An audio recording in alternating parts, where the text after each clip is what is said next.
9h30 no continente e Madeira, menos uma hora nos Açores. Começa agora o debate da rádio. Bom dia, eu sou a Natália Carvalho, da Antena 1. Bom dia, eu sou o Ricardo Alexandre, da TSF. Bom dia, eu sou a Susana Madureira Martins, da Rádio Renascença. Bom dia, eu sou o Rui Pedro Antunes, da Rádio Observador. As migrações tornaram-se um problema na Europa, com muitos países, incluindo a Portugal, a não terem capacidade de integrar os imigrantes com dignidade. O novo Pacto das Migrações, o pacto que é criticado por todos, mas foi aprovado pelas duas maiores representações portuguesas no Parlamento Europeu. Para hoje está prevista a aprovação em Conselho de Ministros de novas regras. Do que já se sabe, os imigrantes só podem entrar em Portugal com contrato de trabalho. Cai a manifestação de interesses, o mecanismo que permitia a legalização automática de imigrantes. Isto significa, no fundo, um apertar de rendas, de regras. Eu começo uma ronda rápida por todos e peço rapidez na resposta, é uma reação. Marta Temido, é mesmo um apertar de regras que se antevê para as medidas hoje do Governo? Olá, bom dia a todas e a todos. Nós ainda não conhecemos as regras para além daquilo que são situações pontuais do tipo daquela que está a ser referida. Aparentemente, sim, temos aqui um apertar de regras não só em relação à dimensão daquilo que se exige às pessoas que vêm para o país, mas também uma outra intenção anunciada, vamos ver se confirma ou não, de estreitar aquilo que é a tipologia de migrantes para os quais estamos disponíveis a ser país de acolhimento. O que nos preocupa, na medida em que, quando se diz que precisamos apenas de uma imigração mais qualificada, estamos a desguarnecer todo um vasto leque de setores sociais, em termos dos quais há uma enorme dependência de mão de obra, e mão de obra menos qualificada. Estou a falar da restauração, estou a falar da construção civil, estou a falar até do setor social. E aquilo que nós sabemos é que, ao nível europeu, a grande preocupação das pequenas e médias empresas é, exatamente para 74% dessas pequenas e médias empresas, o maior problema é a escassez de mão de obra. E, portanto, nessa medida, há aqui uma grande preocupação que se nos suscita. Mas não faz sentido uma entrada com contrato de trabalho? Há várias modalidades de contrato de trabalho. Há o contrato de trabalho propriamente dito, há a promessa de contrato de trabalho e aquilo que tínhamos em vigor era a dimensão de uma manifestação de interesse, ou seja, uma expectativa de vir a celebrar um contrato de trabalho. Não podemos esquecer que muitas destas pessoas têm, ao nível daquilo que são os seus países de partida e até por força dos nossos consulados, dificuldades em... Eu tinha pedido resposta rápida, Coutinho Figueiredo. Passo assim uma reação rápida ao que já se sabe. Muito bom dia aos moderadores deste debate da rádio. É bom vê-los todos juntos, a todos os candidatos. Eu prefiro guardar os comentários sobre o que vai ser anunciado hoje quando os conhecerem por menor. Agora, desde já digo que antes de se preocuparem em estabelecer novas regras, era bom que as regras existentes fossem aplicadas de facto. E o que nós temos evidência é que nem a prova de meios de subsistência, nem as informações recolhidas pelo sistema automático de pré-agendamento estão a ser verificadas. Sem sabermos isso e sem sabermos que impacto é que isso teria na possibilidade de integrar melhor os imigrantes, estar a pôr novas regras que possivelmente também não vão ser cumpridas, parece-me aquela coisa típica de estar a legislar sem saber os impactos das regras anteriores. Portanto, aguardemos, embora a premissa da sua pergunta eu só posso subscrever. A integração das pessoas que querem escolher Portugal para viver só pode acontecer se tivermos as regras a funcionar. Catarina Martins. Eu não conheço as regras que vão ser anunciadas. Digo o seguinte, é inaceitável o que nós estamos a fazer aos imigrantes neste país. Estão a ser anunciadas regras para o futuro, para quem quer entrar. Nós, neste momento, temos centenas de milhares de imigrantes em Portugal que não chegaram agora, que já chegaram há uns anos, que estão a trabalhar, que estão a fazer descontos para a Segurança Social e que têm processos pendentes e, por isso, não têm a sua situação regularizada. Nós estamos a tratar mal pessoas que estão a contribuir para a Segurança Social, que estão a pagar as pensões que estão hoje em pagamento, que estão a construir o nosso país. E eu acho que esta é a principal urgência. Se o Governo hoje não anunciar uma estrutura de missão ou uma outra forma de regularizar os processos pendentes de quem está cá há anos e só paga e não tem direitos de cidadania, bem, isso seria um insulto. Téger Correia. Bom dia a todos os participantes do debate, bom dia aos moderadores. Não é uma regra nova, se for verdade aquilo que o Governo diz, nós congratulamos, porque é meramente a aplicação da regra que existe, que são os acordos de Schengen, em que nenhum visto de trabalho pode ser dado sem contrato de trabalho. Depois, obviamente, que a partir de certa altura escancararam-se as portas e arranjaram certos mecanismos que são contra-legem. Portanto, nós, se de facto a lei for cumprida como ela é e como nós a aceitamos na nossa ordem jurídica, achamos muito bem. Vamos ver se o Governo o consegue fazer.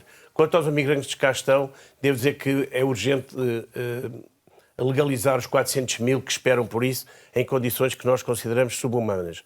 E por isso achamos que não deve entrar neste momento mais ninguém antes de regularizar e dar destino aos imigrantes que já cá estão e dar-lhes condições dignas de vida. Isso é muito importante. João Oliveira, peço-lhe também uma reação rápida, por favor. Bom dia a todos os presentes do estúdio e também aos nossos ouvintes. Naturalmente também ainda não conheço exatamente em concreto aquilo que o Governo irá fazer, mas queria dizer o seguinte. Aquilo que devia ser a prioridade era a concentração dos esforços do Governo na capacidade dos serviços públicos, em particular da AIMA, assegurarem a regularização dos imigrantes com a aplicação das regras que estão em vigor e não a alteração das regras. Segundo aspecto, quanto mais se apertam as regras à imigração, à legalização, às condições de legalização e regularização dos processos dos imigrantes, mais se dificulta a sua regularização e a sua legalização. E, portanto, regras mais apertadas não significam menos imigração, significam menos regularização e legalização dos processos.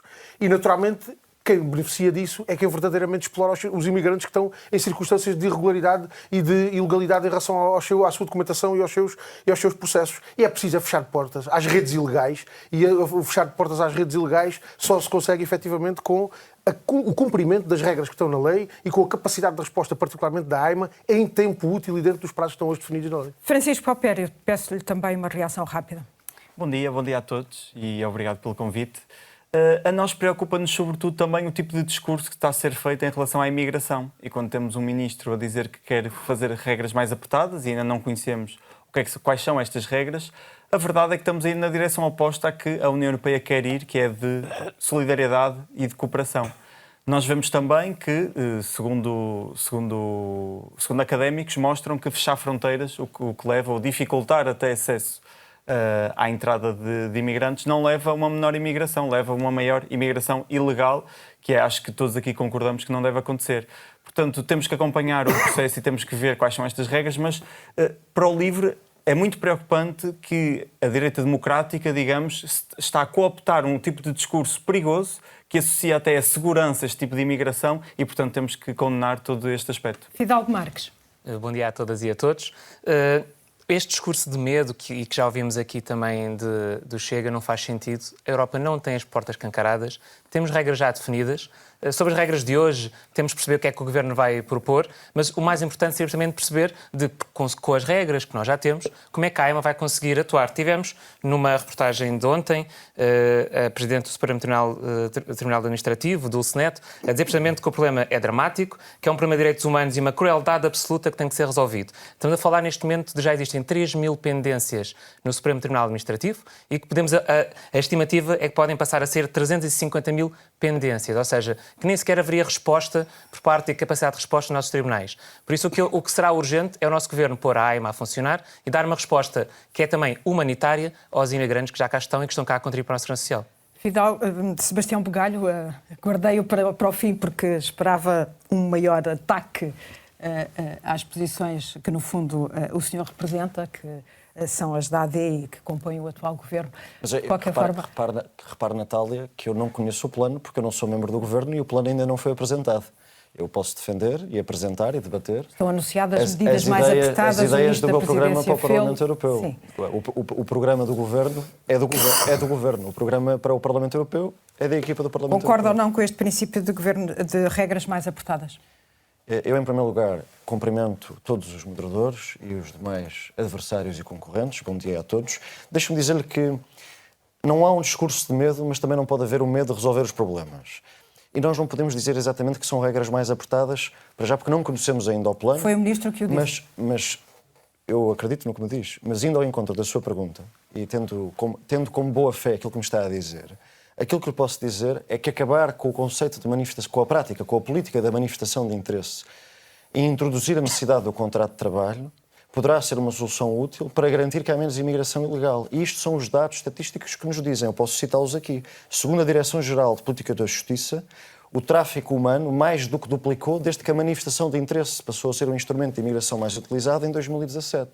Portanto, Se o fim da manifestação de interesse, que muitas pessoas não sabem, mas a manifestação de interesse, basicamente aquilo que garante é a entrada no país sem o contrato de trabalho, mas não dá acesso ao espaço Schengen. Portanto, não é bem como o embaixador Tanger Correia estava a dizer, quem entrava com a manifestação de interesse não tinha acesso ao resto do espaço europeu, só podia ficar em Portugal. Portanto, ainda era mais vítima de possível tráfico humano nas nossas fronteiras. Nós temos de ter noção daquilo que estamos a falar. Com estas regras e com este sistema até agora, isto é, antes destas soluções que o Governo quer implementar, nós estávamos a lidar com uma situação de alta vulnerabilidade nas fronteiras. Nós temos processos que são públicos, onde há cerca de 6 mil vítimas, onde há cerca de 6 mil vítimas de tráfico humano nas fronteiras portuguesas. Portanto, obviamente que tinha que se fazer alguma coisa. Agora, que tem que se fazer alguma coisa do ponto de vista humano, como do ponto de vista humanitário, concordo. E que tem que se fazer alguma coisa para acelerar a resolução dos problemas dos 400 mil imigrantes que esperam pelo seu processo resolvido, claro que concordo e que o Governo vai trabalhar para isso. Avançamos e o senhor propõe... 3 segundos. Sim. Eu peço desculpa, eu não disse o que o Sebastião Bugalho estava a dizer. O que eu disse é que esses eram VVTLs concedidos e não havia possibilidade de circular no espaço Schengen, só está em Portugal. Portanto, ao contrário, fica esclarecido o seu ponto. Sebastião Bugalho propõe baixar o salário previsto no chamado Blue Card, no cartão azul. Está atualmente num mínimo de 3 mil euros e o senhor quer que se baixe para 1.700 euros brutos mensais. Isto, e vou passar a citá-lo, permite que a integração de imigrantes altamente qualificados, mas que não tenham a necessidade de ganhar tanto dinheiro no fim do mês. Isto não é um incentivo a que os empregadores portugueses nivelem os salários por baixo e que os jovens acabem por, de facto, sair do país? Eu percebo a sua questão, percebo a sua preocupação. Agora, aquilo que nós vemos como falha deste pacto, apesar de o termos negociado, de o termos aprovado e de acharmos que é melhor haver pacto do que não haver pacto nenhum, dada a crise migratória que a Europa vive, o que achamos é que o Blue Card não pode ser o único mecanismo de imigração legal que garanta que há a proteção dos imigrantes dentro do pacto. Mas onde é que encontra imigrantes qualificados a quererem ganhar 1.700 euros brutos, ou melhor, a quererem ganhar menos? O que eu digo, Natália, é que dentro deste pacto o único mecanismo que reforça a imigração legal é o Blue Card e que nós achamos que 3 mil euros é um salário demasiado elevado para garantir que imigrantes legais podem entrar na Europa. Nós queremos que seja possível imigrantes legais com uma situação protegida, defendida e regularizada possam entrar em Portugal ganhando menos de 3 mil euros. É a nossa posição, que no fundo queremos democratizar a imigração legal e acreditamos muito nessa posição. Marta Temido, o eurodeputado do Partido Socialista, Carlos Zorrinho, numa ação de campanha em Évora, defendeu boas políticas de imigração, mas com controle de fronteiras. E disse, se nós quisermos boas políticas de imigração, mas sem controle de fronteiras, as pessoas vão desconfiar e não vão sentir-se seguras. Concorda que é preciso um maior controle? O que o deputado Carlos Zorrinho disse foi que era preciso bom controle de fronteiras. Bom controle de fronteiras não quer dizer mais controle. Aquilo que devemos ter em atenção quando discutimos migrações nesta perspectiva e neste debate, penso eu, é que o papel dos eurodeputados, que é o papel que nós nos estamos a candidatar para poder ter, é no sentido do acompanhamento daquilo que é o Pacto de Migrações e Asilo. E o Pacto de Migrações e Asilo, que é um momento distinto do momento dos problemas nacionais que temos relativamente ao fenómeno migratório, o Pacto de Migrações e Asilo tem duas possibilidades. Ou ser implementado tal qual está e ser escrutinado, e essa tarefa nós assumimos-la por inteiro, porque sabemos que a forma como foi negociado implicou compromissos e que há riscos na sua aplicação que, na nossa perspectiva, cabe aos eurodeputados monitorizar, designadamente acompanhando aquilo que é uma das novidades do Pacto, que são os relatórios do mecanismo de garantia de direitos fundamentais na entrada de migrantes, que produzirá relatórios e que nós poderemos, de facto, utilizar para acompanhar aquilo que é a aplicação em cada Estado-membro. Essa é uma dimensão. E há quem diga que é preciso mudar o Pacto. Ora, quem diz que é preciso mudar o Pacto, designadamente o Partido Popular Europeu, ou a AD, aqui representada, diz que há coisas que têm de ser modificadas. E a pergunta que nós deixamos é modificadas em que sentido? Porque com o contexto político que se afigura que o Parlamento Europeu vai ter, modificadas só pode ser num sentido pior, designadamente no sentido de financiar muros com dinheiros europeus, que é o que está no manifesto do PPE, ou de aplicar soluções tipo Ruanda. Já vamos aos muros, mas concorda com esta associação que as palavras do seu colega sugerem entre imigração sem controle e segurança? compreendemos que, mais do que uma realidade, há um problema de percepção. E as pessoas reagem muito ao medo. E há quem se ocupe de explorar esse medo. E aquilo que entendemos e compreendemos é que uma perspectiva das migrações humanista, solidária, não pode escurar os aspectos também realistas. Há quem diga, já falando de outras forças políticas, que o que interessa é ter corredores humanitários. Ora bem, nós não podemos ter apenas uma recepção de todos aqueles que possam querer vir para a Europa. Nós temos que ter, de facto, também uma preocupação com o seu acolhimento e com a sua integração. E essa pergunta que me colocou e essa posição mostra essa necessidade de equilíbrio. Não é a posição mais fácil, mas é a única que resolve efetivamente problemas. Sebastião Bugalho, deixa-me ir assim, porque a Marta Temido falou ali dos muros europeus e tem sido uma pergunta colocada várias vezes pelo Partido Socialista, AD, sobre se acha ou não que deve haver construção de muros no espaço da União Europeia ou considera que não deve haver construção de muros com fundos europeus. Mas essa é uma posição que já foi assumida inclusivamente na delegação anterior. Portanto, nós vamos manter essa posição. Nós somos contra a existência de muros físicos nas fronteiras financiados com dinheiro europeu e somos contra muros nas fronteiras do ponto de vista físico. Não queremos esses muros nessas fronteiras. O mesmo não se pode dizer do governo socialista espanhol. É o que lhe posso responder à pergunta. Portanto, nós vamos manter a posição da delegação anterior. Somos contra o financiamento de muros físicos nas fronteiras dos Estados-membros europeus. Acho que respondi à sua questão. António Tanger Correia disse no debate a 8 na RTP que foi a Vila Nova de Mil Fontes e viu pessoas que têm medo, que vivem aterradas, que têm de sair de Vila Nova de Mil Fontes e de outras zonas do Alentejo porque não têm condições de vida. O que lhe pergunto é que medo ou de quem é que essas pessoas têm medo e de condições é que falava? De segurança ou condições económicas? Ambas, evidentemente. Neste momento, Vila Nova de Mil Fontes, a freguesia, tem 50% de imigrantes. As pessoas que restam, nós fomos visitar, por exemplo, um centro comercial, tinham 30 e tal lojas, apenas 2 eram propriedade de portugueses e tinham 5 indivíduos à porta a fazer pressão para que aquelas 2 senhoras, que são de senhoras, saíssem e se fossem embora. E uma das senhoras, donas da loja, me disse que não conseguia dormir durante noites a fio por causa da pressão que faziam. Ora, isto é inaceitável, é o nosso país. Portanto, é evidente que, por muito que nós queiramos integrar os imigrantes, dar-lhes boas condições de vida, não podemos de forma nenhuma que os portugueses sofram com essa imigração. Portanto, há aqui que equilibrar estes 2 parâmetros.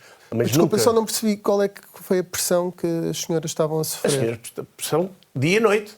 Ou seja, entram na loja, saem da loja, fazem ameaças. Mas assistiu a essas ameaças? E... Não, estavam 5 pessoas à porta. É claro que quando nós lá chegamos com a comitiva, ela denunciou várias vezes à polícia o que aconteceu. Mas a polícia também lhe disse que praticamente não podia fazer nada. Portanto, aquilo que nos preocupa muito é que os portugueses se sintam mal no seu país.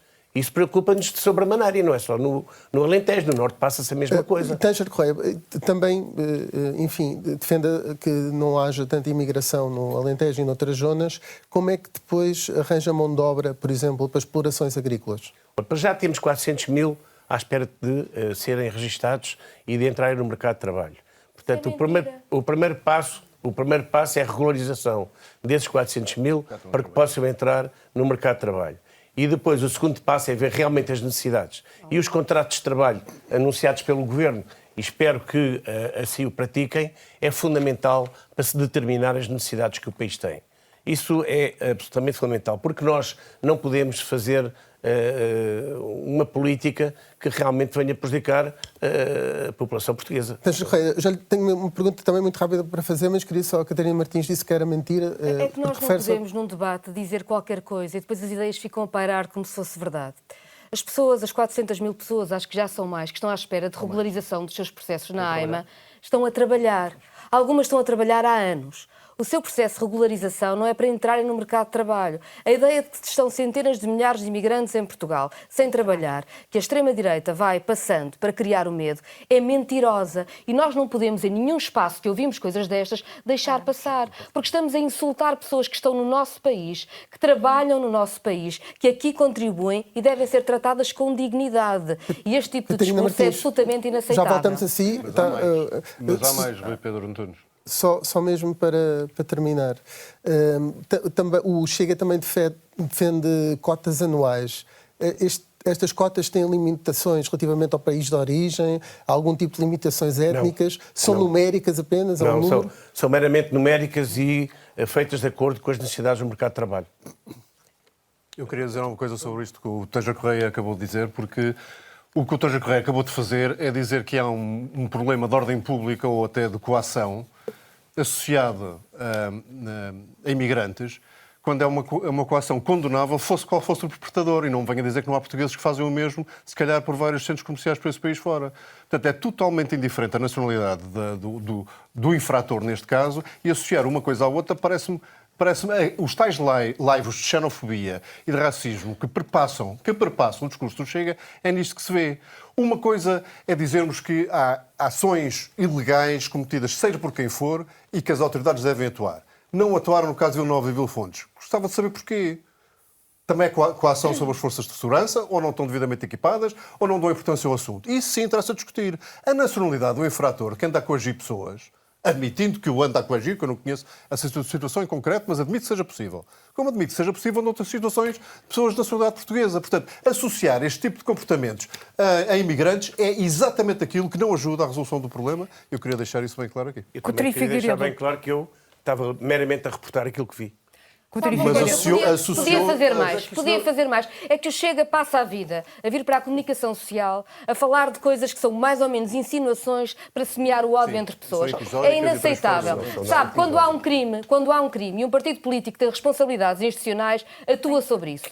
Eu, por exemplo, tive conhecimento de ações que são, do nosso ponto de vista, sinais indicativos de tráfico de mão de obra e de exploração de migrantes. Sabe o que é que eu fiz? Eu fui à Procuradora-Geral da República levar todos os dados com os números de contribuinte, com tudo o que conseguimos levantar para denunciar a situação. Não vim para a comunicação social dizer que aqui ou acolá havia um problema. Não. Fiz a denúncia como deve ser. E no Parlamento lutei para os meios para atuar. O Chega não luta por nada nas instituições onde está. Não serve para absolutamente nada. É uma inutilidade. Mas é ótimo vir para a comunicação social fazer de conta que as pessoas têm culpas ou são crimes por causa das suas nacionalidades. Catarina Inaceitável. Martins, Inaceitável. Já vai chegar o seu tempo, mas estava Coutinho Figueiredo no uso da palavra e...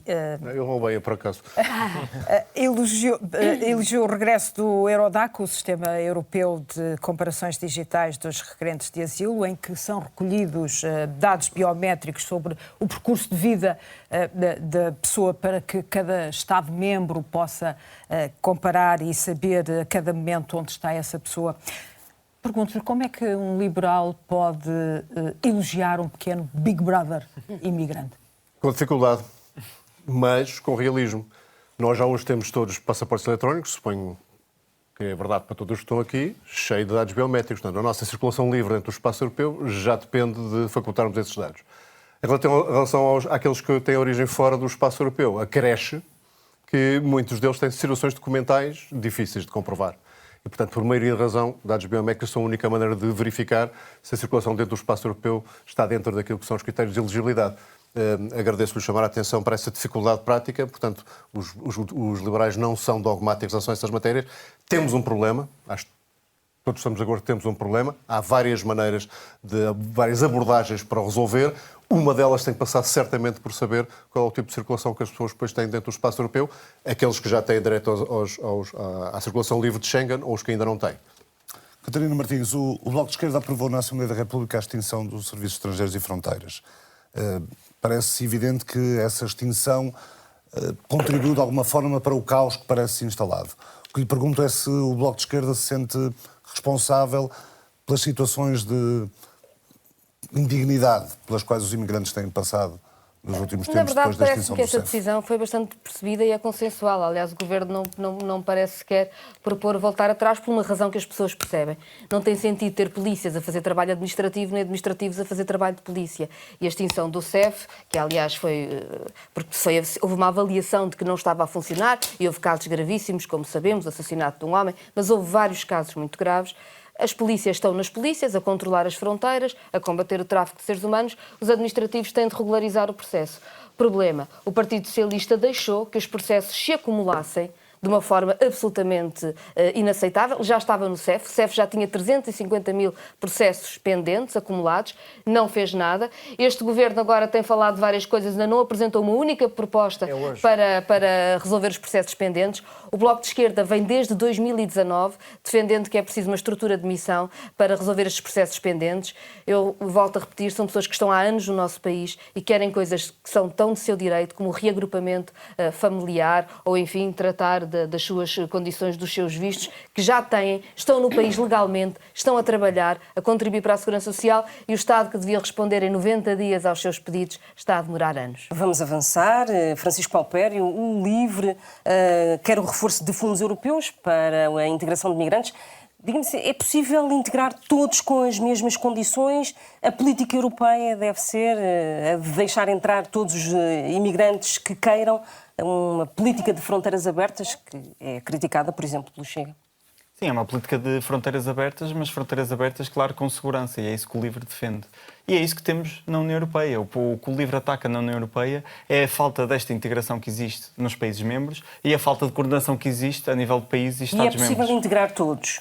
Nós tivemos um caso muito prático. Nós tivemos 6 milhões de refugiados ucranianos que, em questões de 2 meses, conseguiram se integrar em mercados de trabalho, em casas de famílias, por toda a Europa. E aí não foi levantado um único problema, não houve um único caso também levantado pela extrema-direita, no sentido de, pelo menos cá em Portugal, sabemos que no estrangeiro foi bem diferente.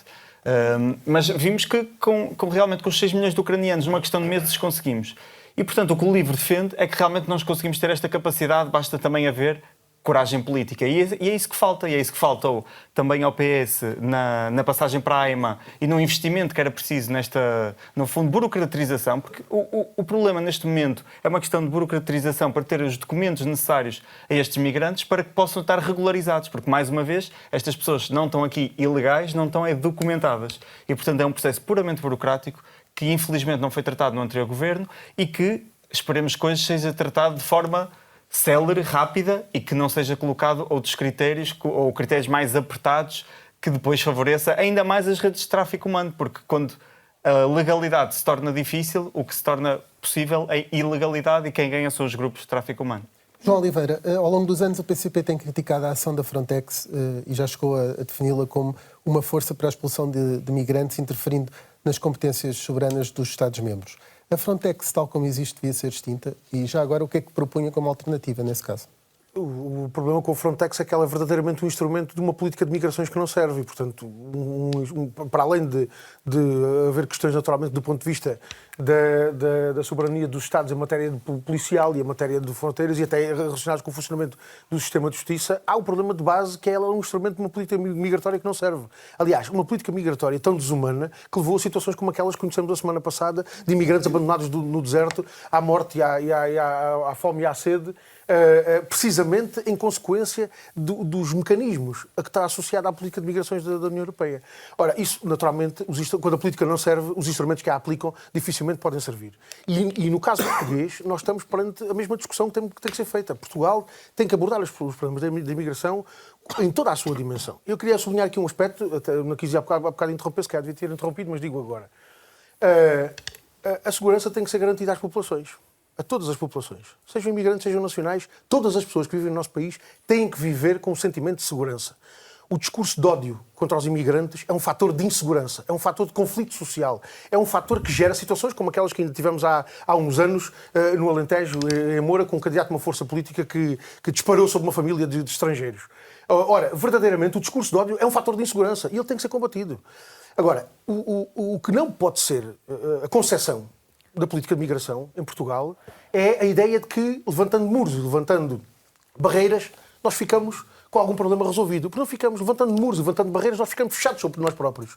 Nós temos que ter uma política migratória que, em primeiro lugar, se foque nesta prioridade que há pouco referi, a regularização dos processos dos imigrantes. Aliás, o Chega e os candidatos do Chega faziam melhor em ir falar com os imigrantes e com os portugueses que trabalham lado a lado com os imigrantes, para perceberem como, aliás, eu até posso dar uma sugestão, vão à Azinhaga do Ribatejo, falar com imigrantes, como eu falei há uns tempos, falem com os imigrantes e com os portugueses que trabalham ao lado dos imigrantes, que têm a noção exata de para que é que serve a política de cotas e as limitações à legalização, à política de imigração legal.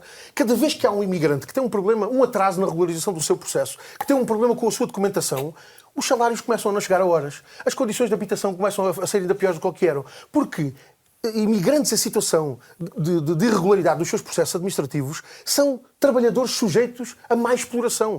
E são trabalhadores sujeitos a mais exploração para que os outros todos também acabem depois sujeitos à mesma exploração. E, portanto, essa consideração da necessidade de termos cidadãos iguais em direitos no trabalho, na saúde, na habitação, em tudo aquilo que é essencial para a vida humana, tem que ser um aspecto João central Oliveira, da nossa já política percebemos a sua migratória. posição Mas e eu apelo a que seja mais simples. muito rapidamente, deixe-me só assinalar esta contradição a propósito da posição da iniciativa liberal. Liberdade para a circulação de capitais, controle para a circulação das pessoas. Até com os passaportes eletrónicos. É verdadeiramente notável esta concepção de vida e de sociedade. Pedro Fidalgo Marques, uma das propostas do seu partido é precisamente a instalação de balcões do cidadão para a recolha de dados biométricos dos cidadãos. Significa que concorda com a proposta europeia? E faço-lhe já a pergunta. E já agora isso não coloca problemas de proteção de dados? Aquilo que temos que ver, e até já agora apenas só aqui corrigir uma questão de Continente Figueiredo, que é um cidadão europeu, quando circula com o cartão de cidadão, não tem os seus dados controlados por toda a Europa, porque não precisamos do passaporte para circular dentro da União Europeia.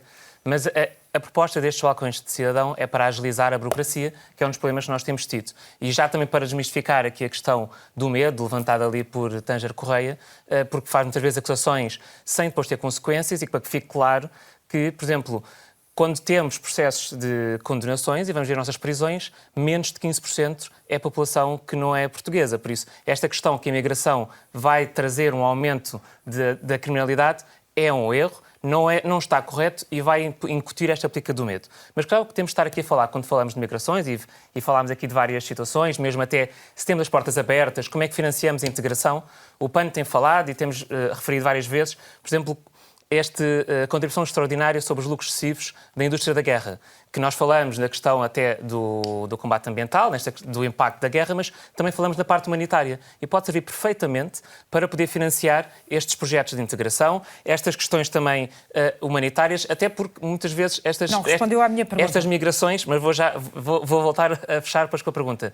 Estas migrações que vemos são forçadas, tanto por questões de guerra como questões de fenómenos extremos climáticos. A questão dos balcões, quando nós estávamos a falar, é uma questão de poder agilizar a legislação que existe em vigor, porque não faz sentido continuarmos a ter estas centenas de milhares de dependências. São pessoas que já estão em Portugal, que já trabalham, que já contribuem, que já têm até o seu contrato. Muitas o que precisam é de renovar o seu visto de residência, ou seja, já estavam regularizadas em Portugal e necessitam dessa renovação. Não faz sentido estarmos a empurrar pessoas para uma situação irregular quando elas estão cá a contribuir para a nossa sociedade.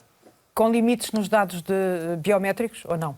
Os dados biométricos devem ser recolhidos, como acontece agora com o nosso passaporte, e quando temos que sair da União Europeia, isso já existe com o passaporte eletrónico. Esses dados já existem e existe até um regulamento da proteção de dados muito claro, e desde que seja feito dentro da legislação, não temos qualquer problema com isso. Antes de fecharmos este bloco, uma pergunta rápida para todos, resposta sim ou não, ou quase. Deve haver limites para o número de imigrantes com I em Portugal, e qual o limite? Começo pelo Sebastião Bugalho. Se deve haver limites para o número de imigrantes, eu acho que o limite foi ultrapassado dos imigrantes que não foram registados, que não estão protegidos. Esse é que é o problema. O excesso de imigrantes não é o excesso de imigrantes que vêm para trabalhar e para contribuir para o nosso país. Não há um único empresário de uma única empresa que eu tenha visitado durante esta campanha que não diga que precisa de mais mão de obra. O problema não é o excesso de imigrantes, isso não existe. O problema é o excesso de imigrantes que não foram regularizados e protegidos. E aquilo que a Catarina Martins... Deixa-me só terminar, por favor. Aquilo que a Catarina Martins é verdade. Parte destes 400 mil, que agora já são mais, que estão à espera de ver a sua situação regularizada, já estão a contribuir para a Segurança Social. Mas parte deles, infelizmente, nem sequer têm contrato de trabalho porque são vítimas de escravatura. Foram vítimas de tráfico humano. Nós não podemos tratar os imigrantes como criminosos. Neste momento, os imigrantes em Portugal são vítimas de crimes. Esse é que é o problema. João Coutinho Figueiredo? O único limite que aceitaria é que eles decorrem da aplicação das regras que estiverem em vigor. António Tânger Correia? Eu, de alguma forma, de acordo com o Coutinho Figueiredo, Deve haver limites, sim, ditados pelas regras de mercado. É o que o país precisa, é o que o país deve ter. Catarina Martins? Com todo o respeito pela pergunta, é a forma errada de colocar a questão em Portugal. O problema em Portugal é que entre 2011 e 2023 saíram do país 1.100.000 pessoas, entraram 600.000. Se calhar nós precisávamos mais de refletir sobre os salários que temos de pagar cá para as pessoas poderem cá ficar. João Oliveira? Olha, nós temos dito que Portugal não tem capacidades ilimitadas para acolher e integrar imigrantes, mas tem condições e deve fazer um investimento na criação de condições para acolher e integrar imigrantes. Se um concelho tem 2.000 habitantes e tem serviços de saúde, escolas, segurança social dimensionado para esses 2.000 imigrantes, nós precisamos ter uma política que livre o país de haver angariadores de mão de obra que recrutam pessoas e trazem pessoas para o país, sabe Deus em que condições, para que, de repente, os serviços de saúde não tenham capacidade de resposta para ninguém, para que as escolas não tenham capacidade de resposta para ninguém, para que a segurança social não tenha capacidade de resposta para ninguém. Se nós tivermos uma política conduzida pelo Estado e não pelos angariadores de mão de obra, se tivermos uma política de investimento nos serviços públicos para garantir a nacionais e imigrantes as mesmas condições, nós temos condições para acolher e integrar imigrantes com a dignidade que todos merecem e com as condições para dar o contributo para o desenvolvimento do nosso país. Não devemos ter uma cota legal, claro, sobre qual será o nosso limite, porque isso vai variando e vamos precisando também, como foi dito aqui, de vários tipos de imigrantes ao longo de vários setores e, portanto, isso vai ser muito dinâmico ao ponto de ter na lei um número, que é como o Chega chegou a afirmar que tem no seu programa, e para nós é completamente irresponsável esse tipo de atitude. E só dizer, temos é que focar em dar condições a estas pessoas e não podemos chamá-los, como muitas vezes chamamos, sem dar condições e dar salários abaixo do salário mínimo, dar condições deploráveis até de habitação e condições de vida. Marta Temido?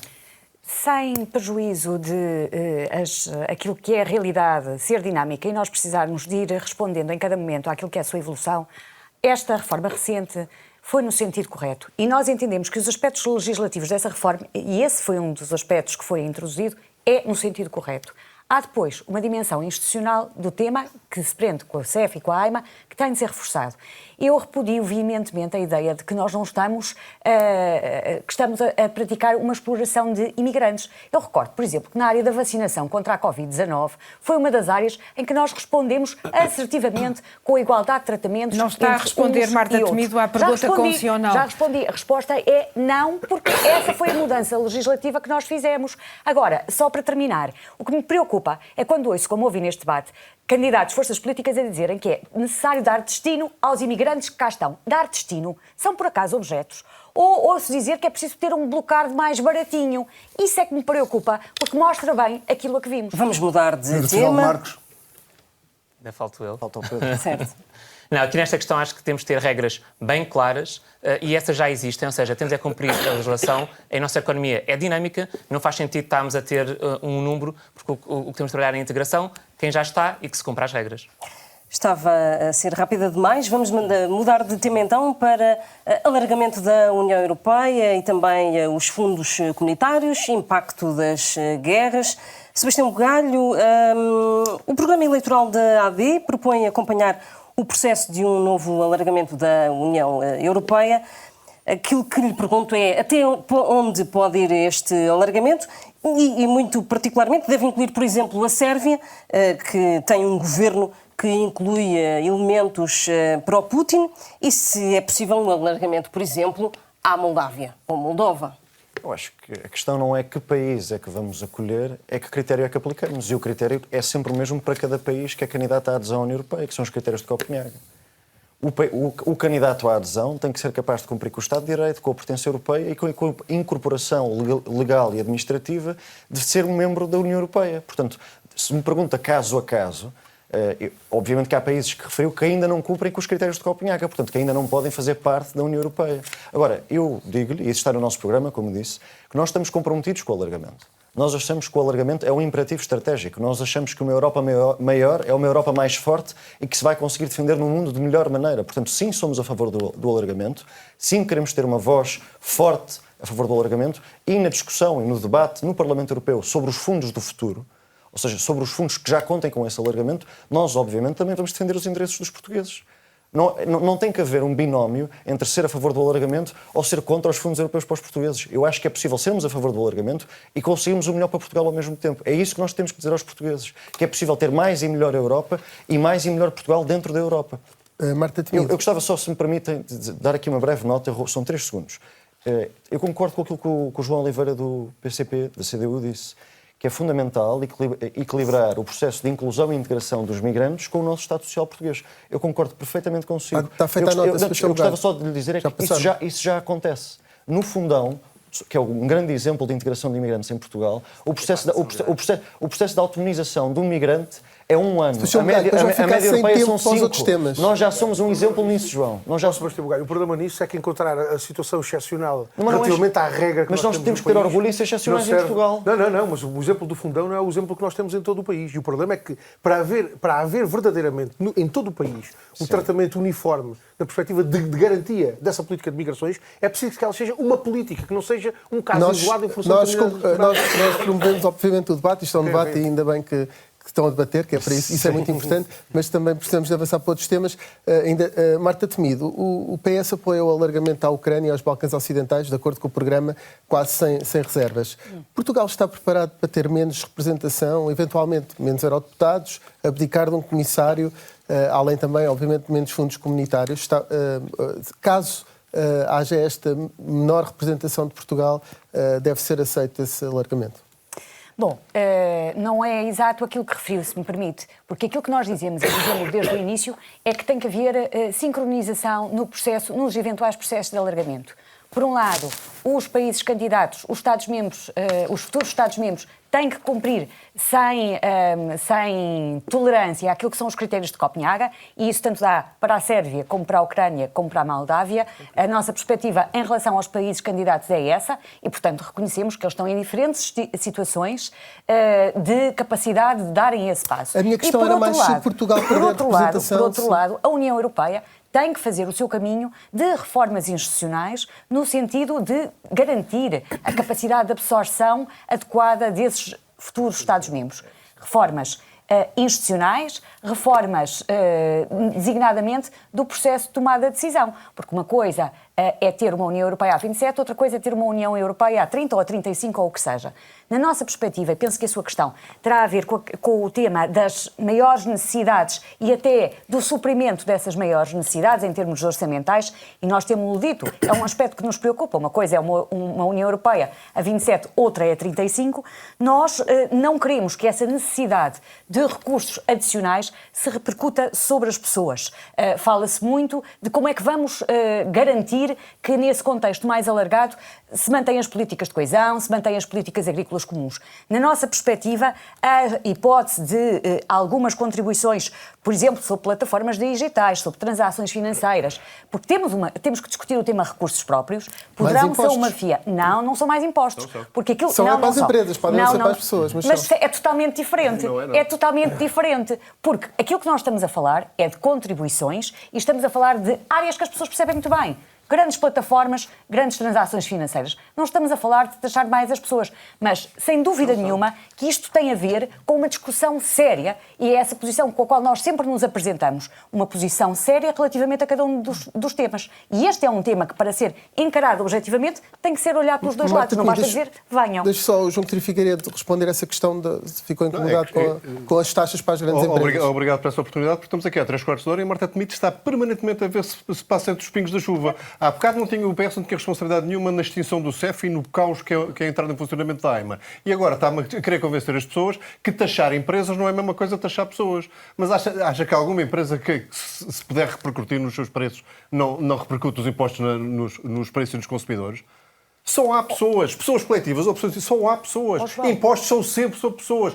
Podem-se achar mais justos, menos justos, economicamente mais viáveis, menos viáveis. São sempre as pessoas que pagam. Portanto, é bom dizer que o PS está aqui a defender é que o alargamento só poderá acontecer se houver mais impostos. Não é este o grau de solidariedade. Não é nada disso. Não, senhor. É este o grau de solidariedade do PS. O PS admite que países que precisam de estarem no seio da União Europeia para solidificar as suas democracias só podem entrar se houver mais impostos. Desculpe lá, João. E dispensa-os de cumprir os critérios de Copenhaga e acha que a União Europeia não precisa...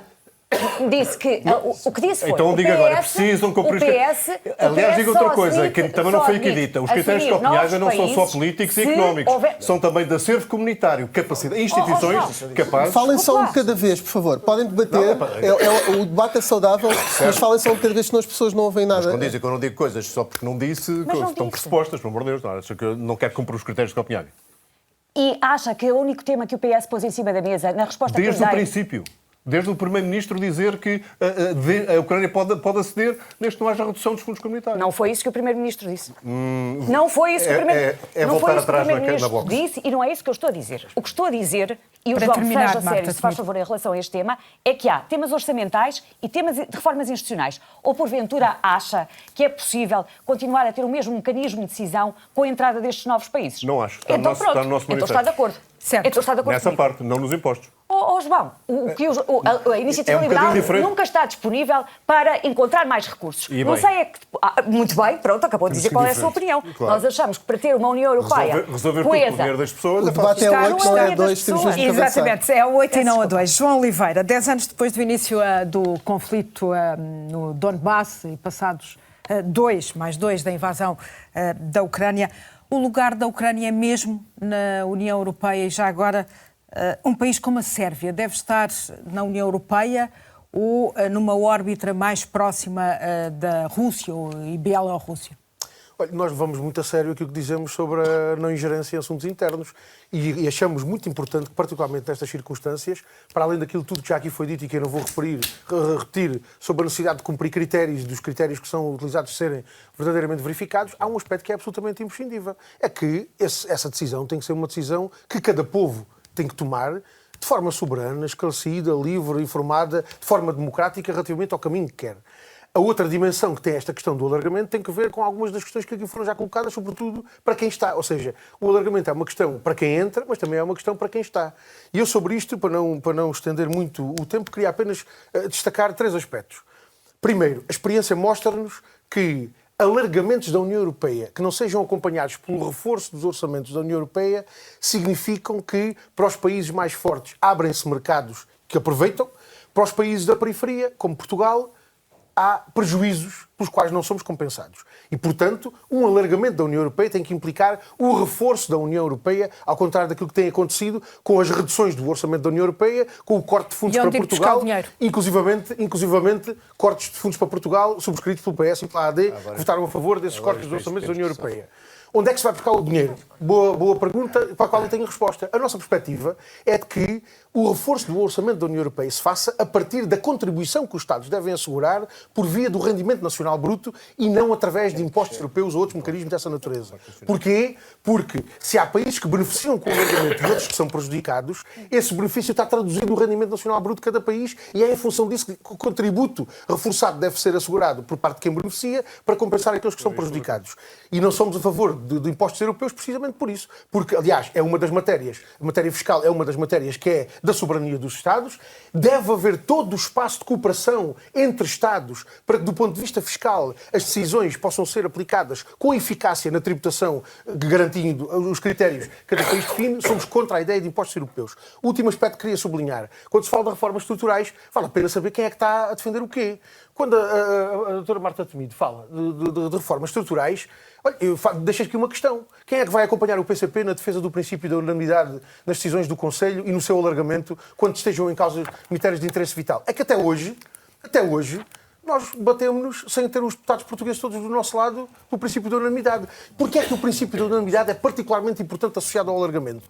Porque decisões tomadas com a regra da unanimidade e não com a regra da maioria qualificada, com a regra da unanimidade, todos os Estados são colocados numa posição de igualdade. Todos os Estados têm a mesma possibilidade de defender políticas que correspondam às suas necessidades, aos seus interesses. Sebastião, os deputados do PS e da AD não nos acompanharam anteriormente. Não, Mas rapidamente, só para ficar claro para os nossos ouvintes, qualquer nova receita para o orçamento da União Europeia, e todos já percebemos que a União Europeia precisa reforçar o seu orçamento, precisa ter unanimidade do Conselho Europeu. Portanto, todos os chefes de governo têm que concordar com ela e depois ainda tem que ser ratificado no Parlamento Nacional, portanto, na Assembleia. Não é uma coisa que acontece assim. Portanto, é uma coisa que está protegida e defendida. Agora, eu concordo com o João Oliveira na questão da unanimidade. Nós, Não está de acordo não, com a posição anterior da AD, que era contra. não, desculpe. Em matérias fiscais, que era aquilo que estávamos a falar, a questão dos impostos, eu concordo que em matérias fiscais deve manter-se a regra da unanimidade. Porque, caso contrário, pode acontecer exatamente aquilo que o João Coutinho Figueiredo menos quer, que é mais impostos europeus. Ficou clara a sua posição, Sebastião Bugalho. Tanger Correia também para remate. Vamos ao remate. Tanger Correia. Eu queria colocar aqui o alargamento. Nós somos a favor do alargamento, como é evidente, falou na Sérvia. A Sérvia é o caso típico de culpa da União Europeia. Eu negociei 2 vezes com a Sérvia os elementos de adesão à União Europeia. Em 2000 e no segundo semestre de 2007, quando fui enviado especial para os Balcãs Ocidentais. Até hoje não houve qualquer passo em frente. Estamos exatamente na mesma que estávamos nessa altura. E por nossa culpa que nunca avançámos. E depois é claro que há ministros putinistas, como há na Geórgia, como há nesses países, porque nós não damos uma esperança de futuro a essa gente. E pegando naquela experiência que teve em 2000, após a queda de Milosevic, juntar jovens dirigentes políticos de todos os quadrantes da política sérvia, está disposto então a juntar-se aos partidos mais à esquerda que defendem o alargamento?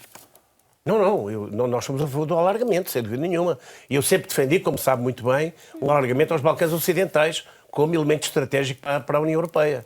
Agora, é evidente que este protelamento da nossa parte, este empurrar com a barriga dos problemas, como tem sido feito até agora, só prejudica esse alargamento.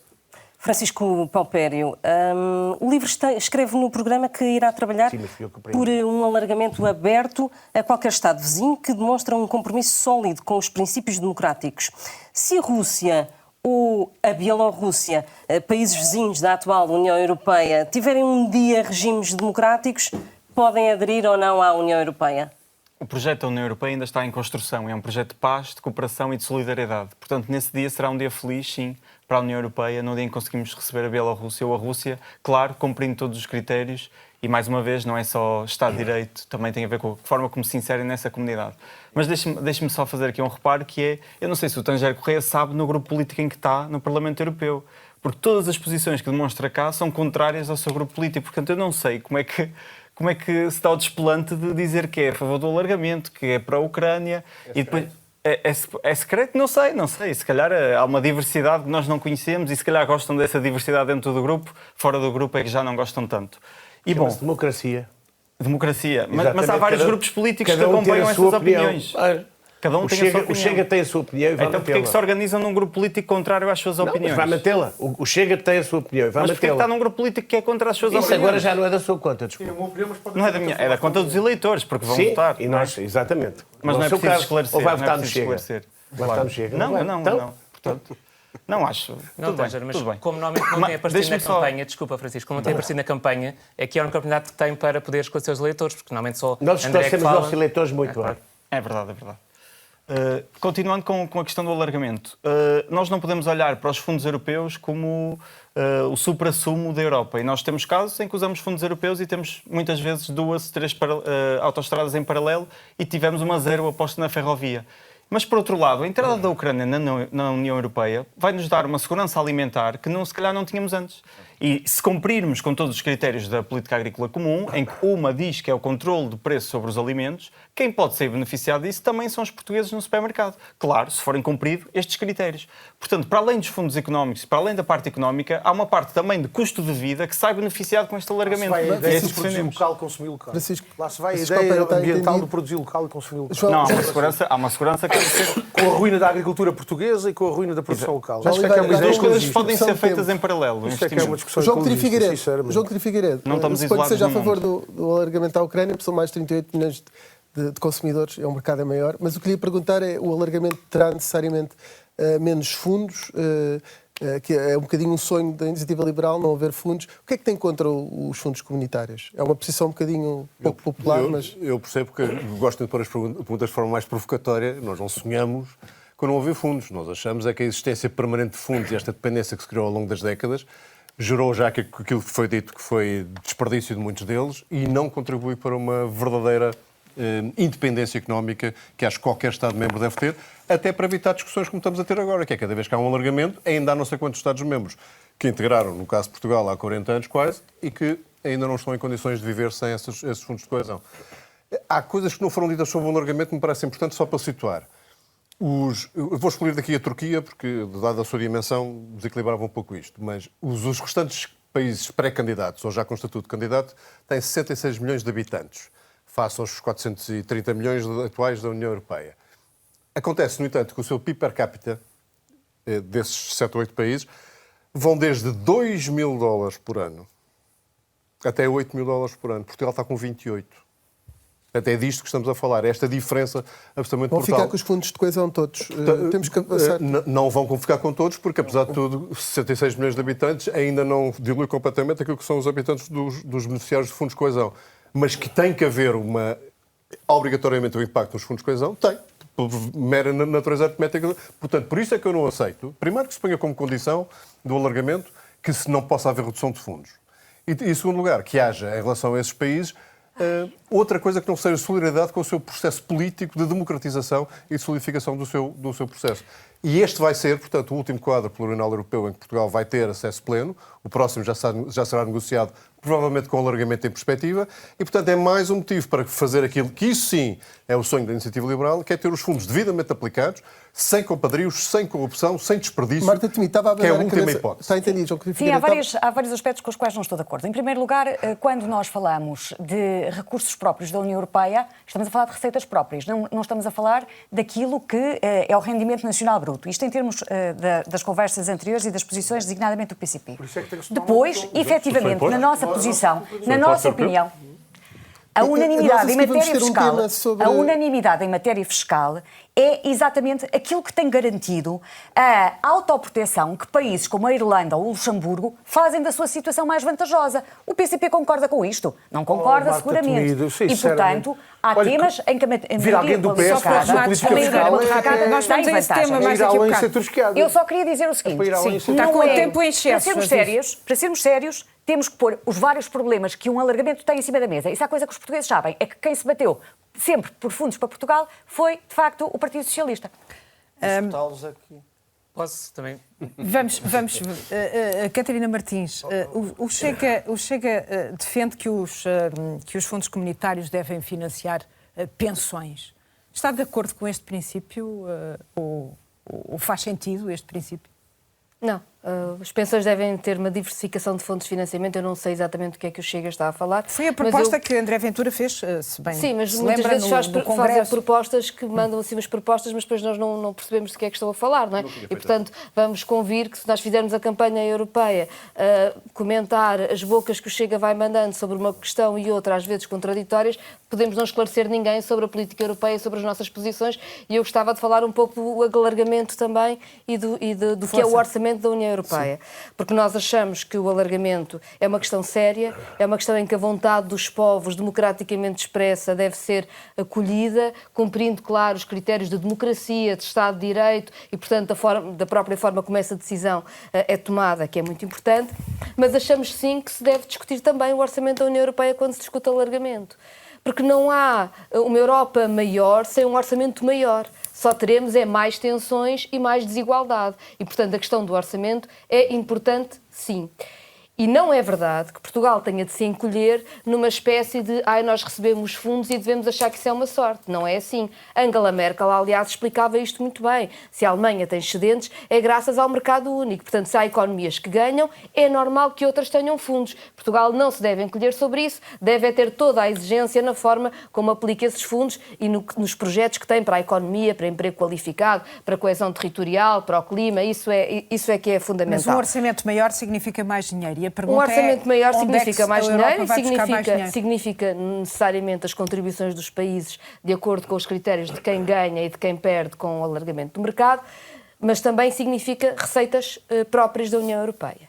E eu queria dizer que há aqui duas coisas que não foram ditas que para mim são muito importantes. Primeiro é que não é verdade que a política europeia não belisque os impostos, ou seja, não belisque a soberania fiscal dos vários países. Porque, por exemplo, diretivas, como a diretiva dos juros e dividendos, é que permite que haja uma concorrência para baixo nos impostos pagos e que, por exemplo, grandes empresas portuguesas, pensemos no Pingo Doce, mas não só, paguem menos impostos usando a Holanda. Portanto, a União Europeia, não cobrando impostos, na verdade já tem diretivas que permitem que grandes empresas usem a concorrência entre países para pagar menos. Portanto, já há um problema da União Europeia estar a decidir, mas para haver menos contribuição de quem tem mais, e isso é um problema. E eu acho extraordinário ouvir o João Coutinho de Figueiredo a defender que este modelo em que um gigante digital pague menos impostos do que uma mercearia.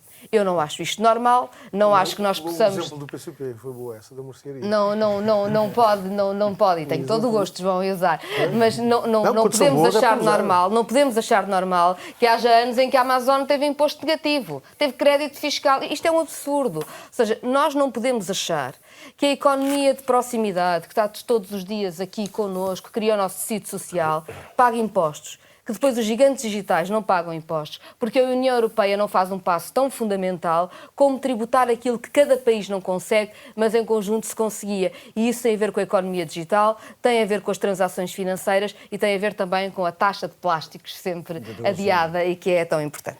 António Teixeira Correia, o líder do seu partido prometeu no Congresso, no último Congresso do Chega, o maior aumento sempre das pensões. Para isso chegou a sugerir que esse aumento tivesse financiamento europeu. Isso é de alguma forma execuível? Ter financiamento europeu? Execuível é uma questão de negociação. Agora, nós é evidente que, ao propor o aumento de pensões, não estando no Governo, é mais uma declaração de intenções do que propriamente uma realidade de facto. É daquelas coisas que se propõem quando não se está no Governo. Não, eu não disse isso. Agora, eu não disse isso. O que eu disse foi que, se nós tivéssemos responsabilidades governativas nessa área, pois com certeza que iríamos fazer as necessárias negociações e arranjar os necessários fundos para o fazer. Como sabe, as pensões, o aumento de pensões e o aumento de salário mínimo são prioridades do Chega. Portanto, nós, obviamente, numa posição de governo, obviamente que iríamos negociar isso, sem dúvida nenhuma. Pedro Fidalgo Marques, aproveitando que estamos a falar em fundos, e percebi que há pouco queria dar a sua opinião, o PAN defende que existam mais fundos europeus para a proteção animal, o bolo orçamental não cresce e isto significa que não se importam que fundos direcionados para pessoas sejam desviados para fundos de proteção animal? Eu tenho só que começar aqui a fazer uma referência que eu percebo que às vezes estas temáticas do bem-estar animal e da conservação da natureza sejam incómodos, mas os donos do microfone têm que perceber que nós somos candidatos e estamos em igualdade. Parece que às vezes aqui querem tentar esquecer, já fiz intervenções que não são ouvidas em casa, já fiz aqui também alguns reparos que sou ignorado, por isso queria só também dar isso, que estamos todos aqui em pé de igualdade e por muito que às vezes são temáticas que não interessam, também acho que as pessoas têm o direito de as ouvir em casa. E falando aqui nesta questão dos fundos, e obrigado pela pergunta, Susana, eu ouvi falar aqui aumentar de impostos de um lado, seja de empresas, seja de pessoas, ouvi falar de interesses instalados, que é o que temos aqui, proteger alguns interesses instalados, aqui há alguns lobbies, conflitos de interesses que existem na União Europeia. O que não soube falar é de onde é que são aplicados alguns subsídios. Como falamos, por exemplo, dos subsídios aos combustíveis fósseis. Falamos de 360 mil milhões por ano que vão para os combustíveis fósseis. E a verdade é que esse dinheiro é o dobro do que o Portugal já recebeu em 38 anos da União Europeia. Para as pessoas perceberem, acho que todos em casa conseguem imaginar e visualizar o que é que a Europa, o que é que Portugal evoluiu nestes 38 anos. O que é que nós beneficiámos na União Europeia? Então, de facto, por ano, a União Europeia dá em subsídios aos combustíveis fósseis, aos gasóleos, às gasolinas, para todos podermos visualizar, o dobro do que já recebemos. Esses dinheiros, se forem bem aplicados e se forem bem dirigidos... para onde? Para apoiar as pessoas, justamente, que é preciso. Quando falamos aqui, já falámos aqui de integração, quando falamos aqui da questão da proteção e bem-estar animal, mesmo se falarmos de bem-estar animal e proteção animal, falamos, por exemplo, de 80% do valor da PAC, ou seja, da Política Agrícola Comum... Tirar, portanto, orçamento ao agroalimentar, por exemplo? Não foi isso que eu estou a dizer. Deixando-me terminar... Temos 80% desta política agrícola comum vai para a pecuária intensiva, que é onde temos maior produção, por exemplo, de gás de efeito de estufa, que é o que tem até menor rentabilidade, que é o que tem, neste caso, até menor valor proteico, ou seja, que é o que faz pior à saúde das pessoas. E o que temos de falar aqui é ter um uso mais criterioso e transparente dos fundos, tal como em Portugal já se apresentou na Assembleia da República a proposta, a plataforma para poder acompanhar os fundos. Na União Europeia este acompanhamento tem que ser muito mais criterioso, temos que até democratizar, todas as empresas na rua, todas as pessoas, as associações têm-se queixado que o acesso aos fundos não é fácil, mas o dinheiro existe, está a ser mal aplicado, que seja nos subsídios aos combustíveis fósseis, seja, por exemplo, na política agrícola comum, que não apoia quem precisa, que é os pequenos e os médios agricultores, e continua a apoiar atividades intensivas que são prejudiciais ao ambiente. Já conseguimos equilibrar mais os tempos. Pedro Fidalgo Marques, só para dizer que para nós os 8 são iguais e, portanto, não há nenhuma podem eventualmente alguns às vezes suscitarem mais o debate e temos que dar a palavra por isso. Eu tento, mas depois parece que não me ouve. Aqui às vezes não dá para reparar, mas quando quiser tem o mesmo direito que os outros. Vamos passar agora para a transição energética e também para a economia verde, etc. Vamos falar de alterações climáticas e também do impacto que isso depois tem na vida das pessoas. Sebastião Bugalho, no programa da AD defende a transição energética, mas de forma a permitir que a Europa não fique mais desprotegida ou mais pobre. Isto significa que priorizam o crescimento económico, por exemplo, em detrimento das alterações climáticas e do combate às alterações climáticas? Meu caro Rui, pelo contrário, a delegação portuguesa da AD votou 95% a favor do Pacto Ecológico Europeu. Portanto, se há alguém que deu prioridade, fomos nós. Simplesmente temos preocupações, obviamente, com o cuidar dos ecossistemas, com os agricultores europeus e, obviamente, em proteger as empresas para não as deixar para trás nessa transição. Nós queremos fazer a transição ao lado das empresas, não apesar das empresas. Eu acho que é fundamental entender que, se no geral é praticamente consensual, pelo menos eu espero que seja nesta sala, que as metas ambientais são para serem cumpridas e que as transições têm que ser feitas, nós não podemos fazer com que as regras sejam tão apertadas e muitas vezes tão inconcebíveis, inclusivamente em países que têm menos capacidade de investimento em tecnologia verde e em cumprir essas regras, como é o caso de Portugal. Porque depois o que acaba por acontecer é que nós exportamos o nosso investimento possível em energia verde ou para a Alemanha, que é quem tem mais dinheiro, ou para países onde não há regras europeias e onde vai continuar a haver poluição. Portanto, a nossa preocupação, no fundo, é cumprir a transição, mas manter a transição europeia, no espaço europeu, para cumprir com as metas e não abandonar as nossas empresas que justamente pagam os salários aos nossos trabalhadores. É uma posição de equilíbrio. Recordo, votámos 95% do Pacto Ecológico Europeu. Marta Temido, o Partido Socialista tem defendido a reindustrialização da Europa. Pedro Nuno Santos quer uma Europa mais industrial. Mas isso tem custos, nomeadamente custos ambientais. Como podemos ter mais indústria e, ao mesmo tempo, menos custos ambientais? Ora, o exemplo português é justamente um bom caso da possibilidade de avançarmos nessas duas dimensões. Nós somos o primeiro país do mundo a assumir a neutralidade carbónica em 2050 e, por força daquilo que tem sido a capacidade de melhor desempenho das renováveis em Portugal, conseguimos antecipar essa meta para 2040. Aliás, acha isso possível? Acho isso positivo e acho que também a questão, por exemplo, da eliminação do carvão como fonte de eletricidade, da qual temos vários bons exemplos, designadamente o que visitámos em campanha, a central termoelétrica do Pego, é um sinal dessa realidade prática a acontecer.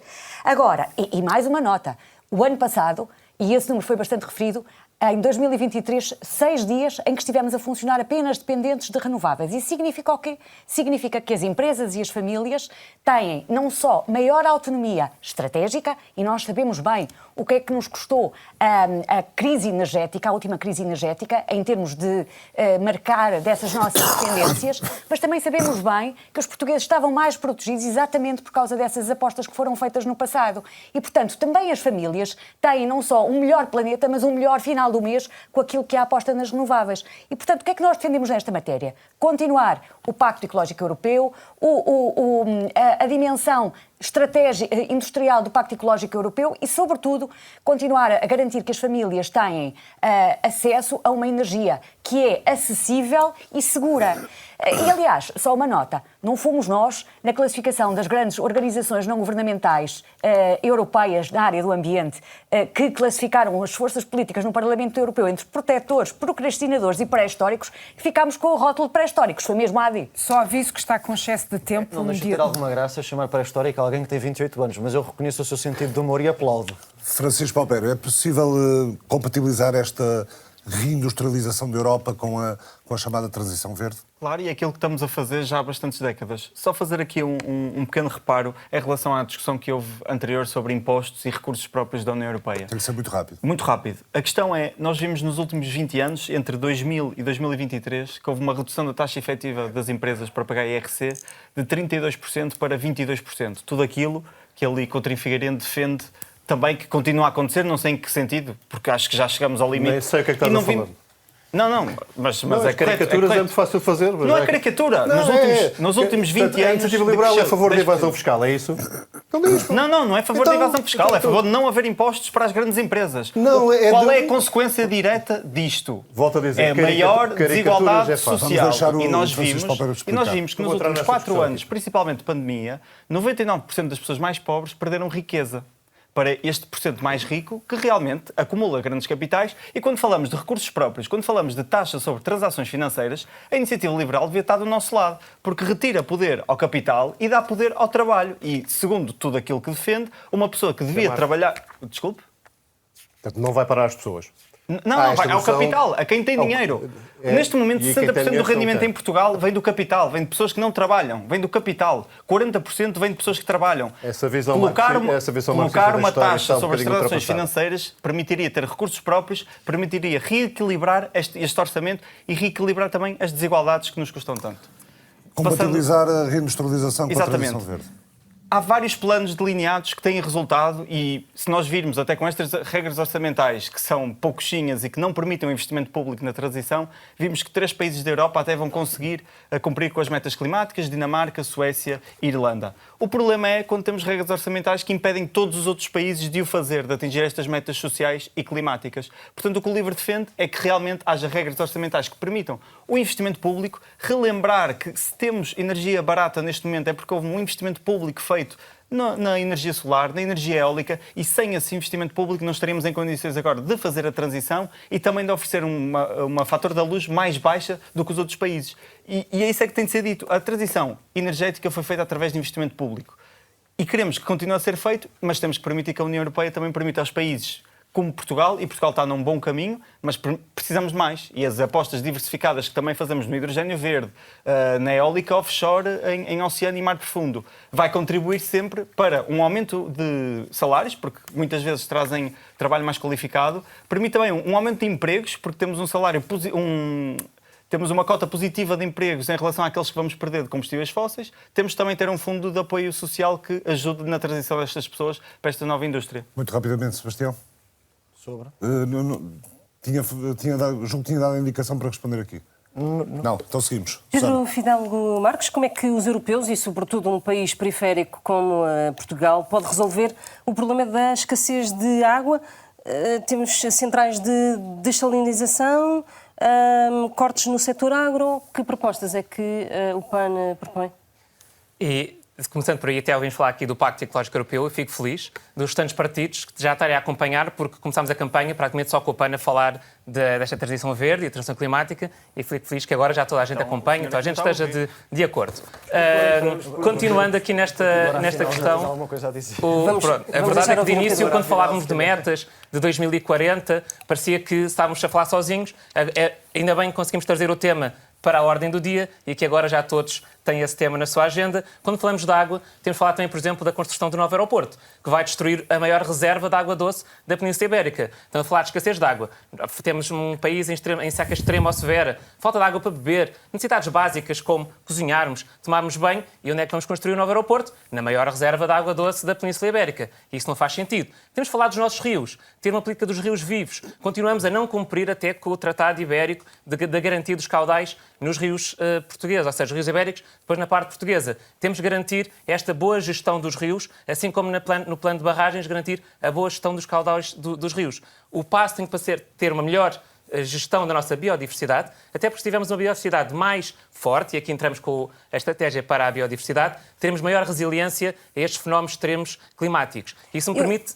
Força. Não, aqui para terminar o raciocínio, também quando falamos aqui e falamos do Pacto Ecológico Europeu, falamos da questão de 2040, de termos a neutralidade carbónica, falamos até de competitividade. É um erro dizermos que vamos perder competitividade quando falamos na transição energética. O próprio Banco Central Europeu diz o contrário, que é se atrasarmos é que vamos perder competitividade. Nós temos cada euro investido em energias renováveis, são 2 euros para a economia, 1,2 milhões de emprego. Pedro, Francisco está daquele lado. Já ontem deve estar a aprender com o Ricardo, ontem também me trocou o nome no programa. Foi mesmo sem querer. Foi mesmo sem querer. Mas só para terminarmos aqui, e que falamos aqui de alterações climáticas e trazer esta questão, que temos realmente, é um ganho para a economia. Até quando falamos de investimento, por exemplo, falamos de ferrovia, por isso estamos a investir na ferrovia e na mobilidade suave, deixando a nota que hoje é o Dia Mundial da Bicicleta e que é algo que também fica esquecido, que nas nossas cidades temos que investir na mobilidade suave. Obrigado. Ricardo Alexandre, posso ficar com aquela nota que me permitiu há pouco? É que agora de facto fica com alguma coisa por dizer. Eu percebo que num ambiente eleitoral e num ambiente de debate o objetivo seja sermos confrontacionais e mostrarmos as nossas divergências. E eu peço imensa desculpa ter trocado o seu nome, que não foi por mal, sabe que não foi por mal. Mas agora, eu acho que não fica bem ao PAN, mesmo que não seja por mal, quase que aparecer aqui como o pai fundador das alterações climáticas na Europa. Não foi isso que eu disse. Mas vai reconhecer que nas declarações iniciais, no início da campanha, nos debates iniciais, ninguém trazia o tema deste problema da mesa. Mas, Pedro, repare, neste momento, o Next Generation EU, que veio responder à pandemia, já tinha 47% dos fundos alocados para as alterações climáticas. O quadro financeiro plurianual tem 20%. Portanto, já é uma prioridade europeia. No que os outros aprovaram, estão a falar o que é que queremos defender no próximo mandato. Não é para trás, é o que está a ser. Não, mas o que é que vamos defender no próximo mandato? E quando definimos as prioridades, eu acho que aqui deve ter havido, talvez, 2 partidos em que o PAN tem trazido sempre aqui que definiu-se como prioridade. Todos os outros agora começaram a ter essa prioridade e ainda bem, por isso é que eu digo que fico feliz que acompanhem. Mas até agora não era prioridade. Agora vocês são os únicos que são a favor do ambiente. Isto às vezes para falar de ecologia. Quer dizer, já a dimensão das coisas. Registramos o protesto da CDU relativamente ao Partido dos Verdes e do Bloco de Esquerda, têm voto na matéria, por exemplo, o PCP acompanha e do PSD. Está tudo registado. João, e assim, só desculpem o remate aqui. Os verdes que falam dos verdes que acompanham, por exemplo, o fim das touradas, o PCP acompanha. Quando falamos, por exemplo, e falamos aqui no Pacto Europeu. Já não quer falar do Pacto Ecológico. Vou falar do Pacto Europeu e vou falar aqui de redução de emissões. Vamos falar de redução de emissões. O PCP acompanha a reconversão da pecuária, que é o maior poluidor. Não podemos ser contra as ações climáticas e não falar de reduzir o consumo de carne. Quer ver a resposta que lhe vou dar? Dou-lhe assim e dou-lhe ao livre. Quando há bocado estávamos aqui a ouvir falar de uma grande solução a propósito do alargamento da União Europeia é passarmos a importar alimentos de fora porque eles podem chegar mais baratos, somos completamente contra isso, porque é na valorização da nossa agricultura e da produção local que garante a segurança e a soberania alimentar que nós encontramos resposta às necessidades sociais e também às necessidades ambientais. Está a debitar cartilha sem ouvir o que nós dissemos. Sabe que o apoio à agricultura familiar é uma das mais importantes. E o que é que eu tenho dito na campanha toda? O que é que eu disse? Temos que regular as taxas. Ou seja, não podemos ter regras da agricultura fora da Europa. Já está entendida as duas posições. Já estão entendidas as duas posições. Vamos avançar. Tânger Correia, o combate às alterações climáticas aí parece estar quase isolado aqui. É histérico? Considera que há um extremismo verde? É os termos que o Chega tem utilizado? Nós achamos realmente que, principalmente em Portugal, está a atingir realmente extremos que não se coadunam com o desenvolvimento do país. Nomeadamente, os nossos agricultores queixam-se que o rendimento agrícola é muito inferior a pôr painéis solares, por exemplo, nos seus terrenos. O que quer dizer que qualquer dia nós produzimos energia, não produzimos alimentos. Se forem ver a extensão, e porque é mais bem pago ter painéis solares do que ter uma produção agrícola. Há bocado falava das offshores e eólicas. Eu conheço bem, porque velejo bastante no Mar do Norte, metade dos parques eólicos do Mar do Norte não funcionam. E a manutenção desses parques eólicos tem um preço absolutamente fora de qualquer normalidade de pagamento. Enfim, o que nós queremos dizer é o seguinte: existem placas solares em terrenos agrícolas que cada vez mais, para nós, é um não. E depois, ao fim de 4, 5 anos, quando essas placas solares tiverem atingido o final do seu período de vida, o que é que se faz com elas? Não se podem substituir por outras? Podem, e onde é que vão as velhas? E quem é que vai fazer isso? Não podem se reparar também. Não podem, porque perdem o fazer a energia diferente. Agora, outro aspecto que ninguém fala, que eu não sou nada contra as viagens de avião. Os aviões, o tráfego de aviões que polui, é altamente poluidor. Não vejo nenhum partido ecologista a defender medidas nesse sentido. Os navios... A gente só fala aqui. Os navios que cruzam os oceanos, os mares, não sei o quê, são altamente poluidores. Eu não sou contra que os navios funcionem, aliás, sou muito a favor do transporte marítimo. São contra muito a favor. Viagens de avião de curta distância. Mas queria perguntar também se, por exemplo, o nuclear é uma hipótese para o Chega. É sim, senhor.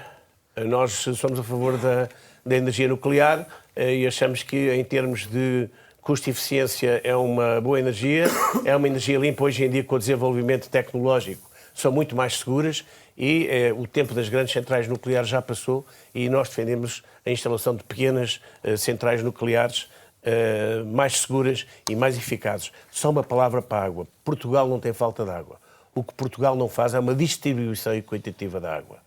Nós não fazemos transvases, nós não fazemos aí sim autoestradas de água do norte para sul, nós não fazemos uma política de água consequente.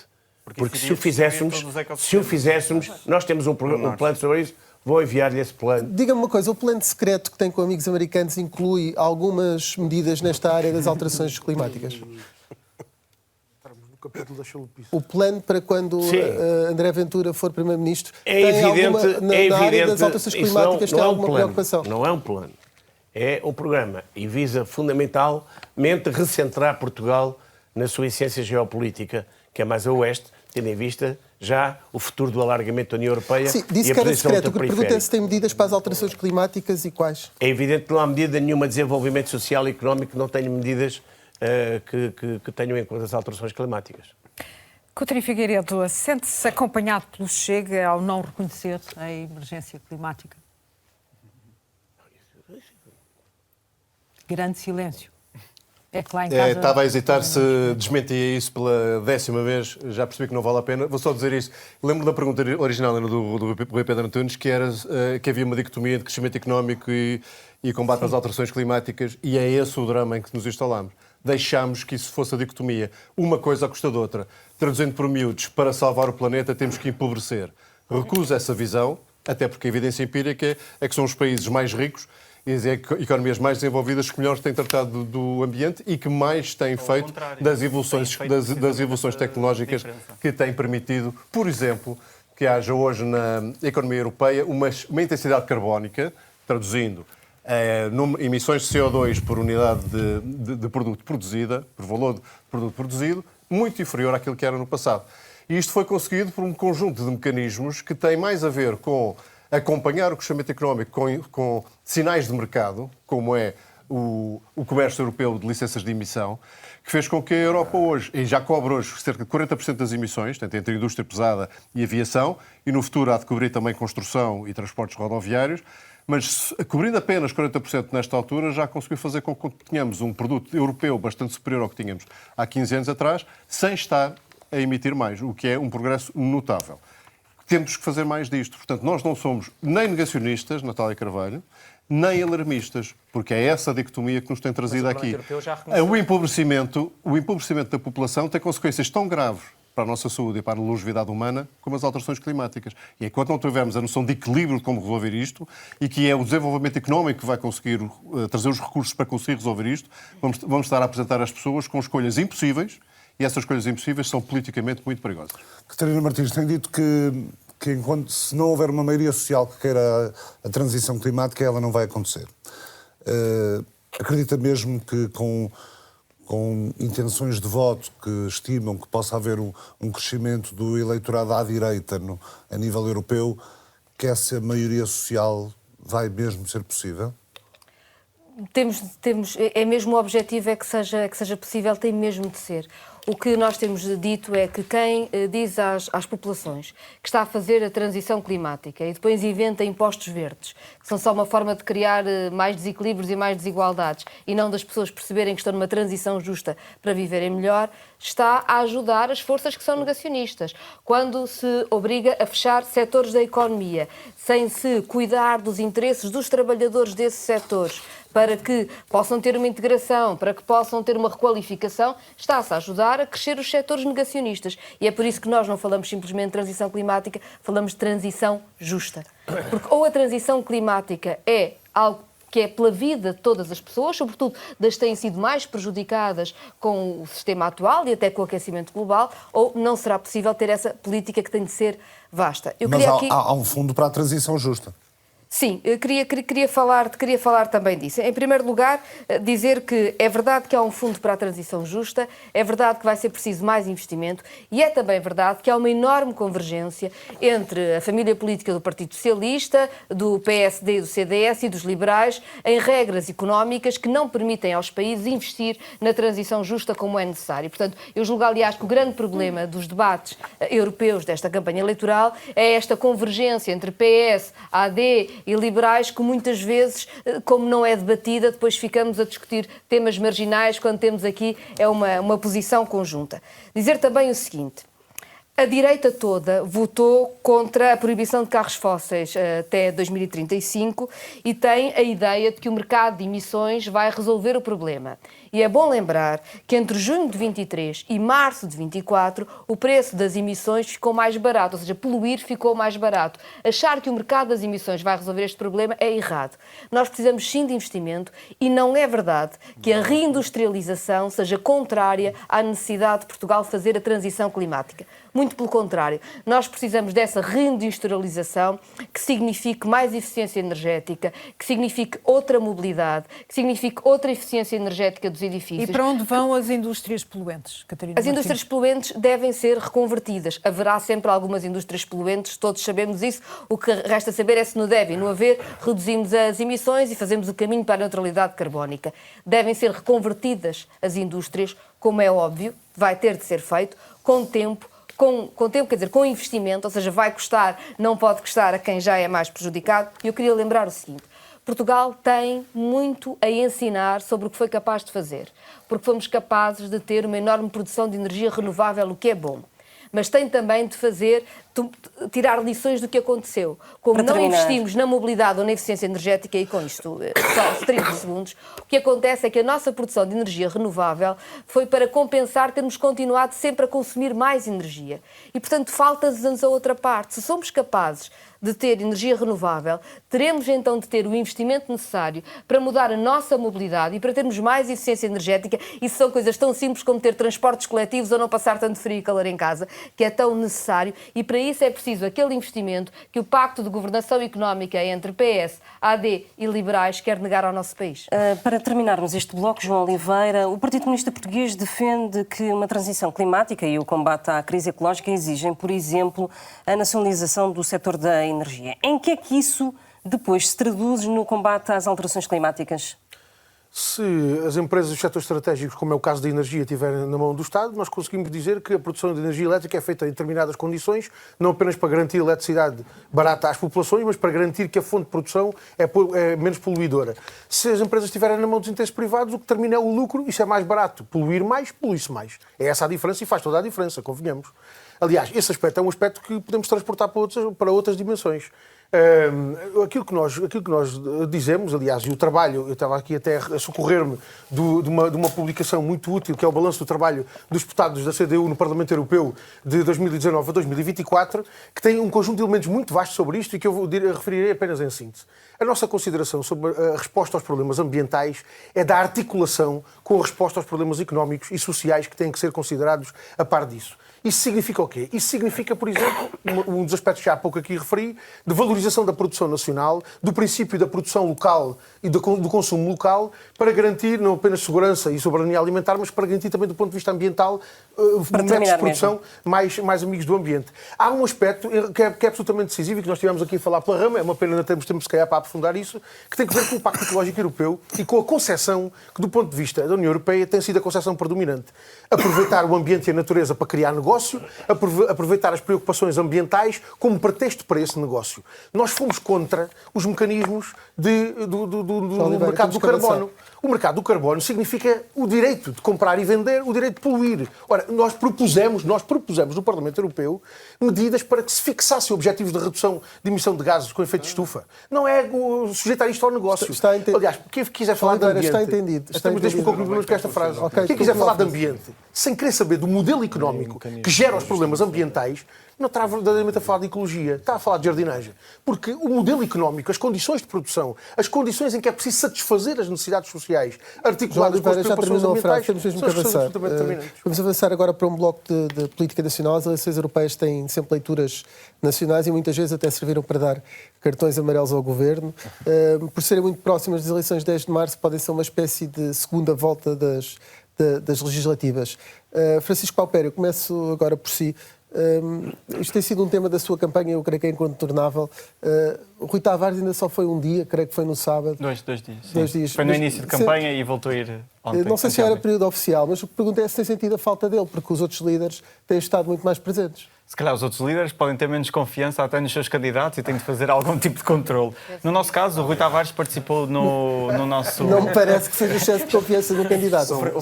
No nosso caso... O Francisco é um bem Está cada vez mais um político profissional. Não. O Rui Tavares esteve presente na nossa abertura de campanha, que não foi na campanha, não foi na abertura oficial. Nós tivemos que fazer 2 dias antes por causa das eleições da Madeira e porque tínhamos o nosso candidato a presidente da Comissão e por isso é que foi na sexta-feira em vez de segunda. Rui Tavares esteve presente e nós temos 2 porta-vozes.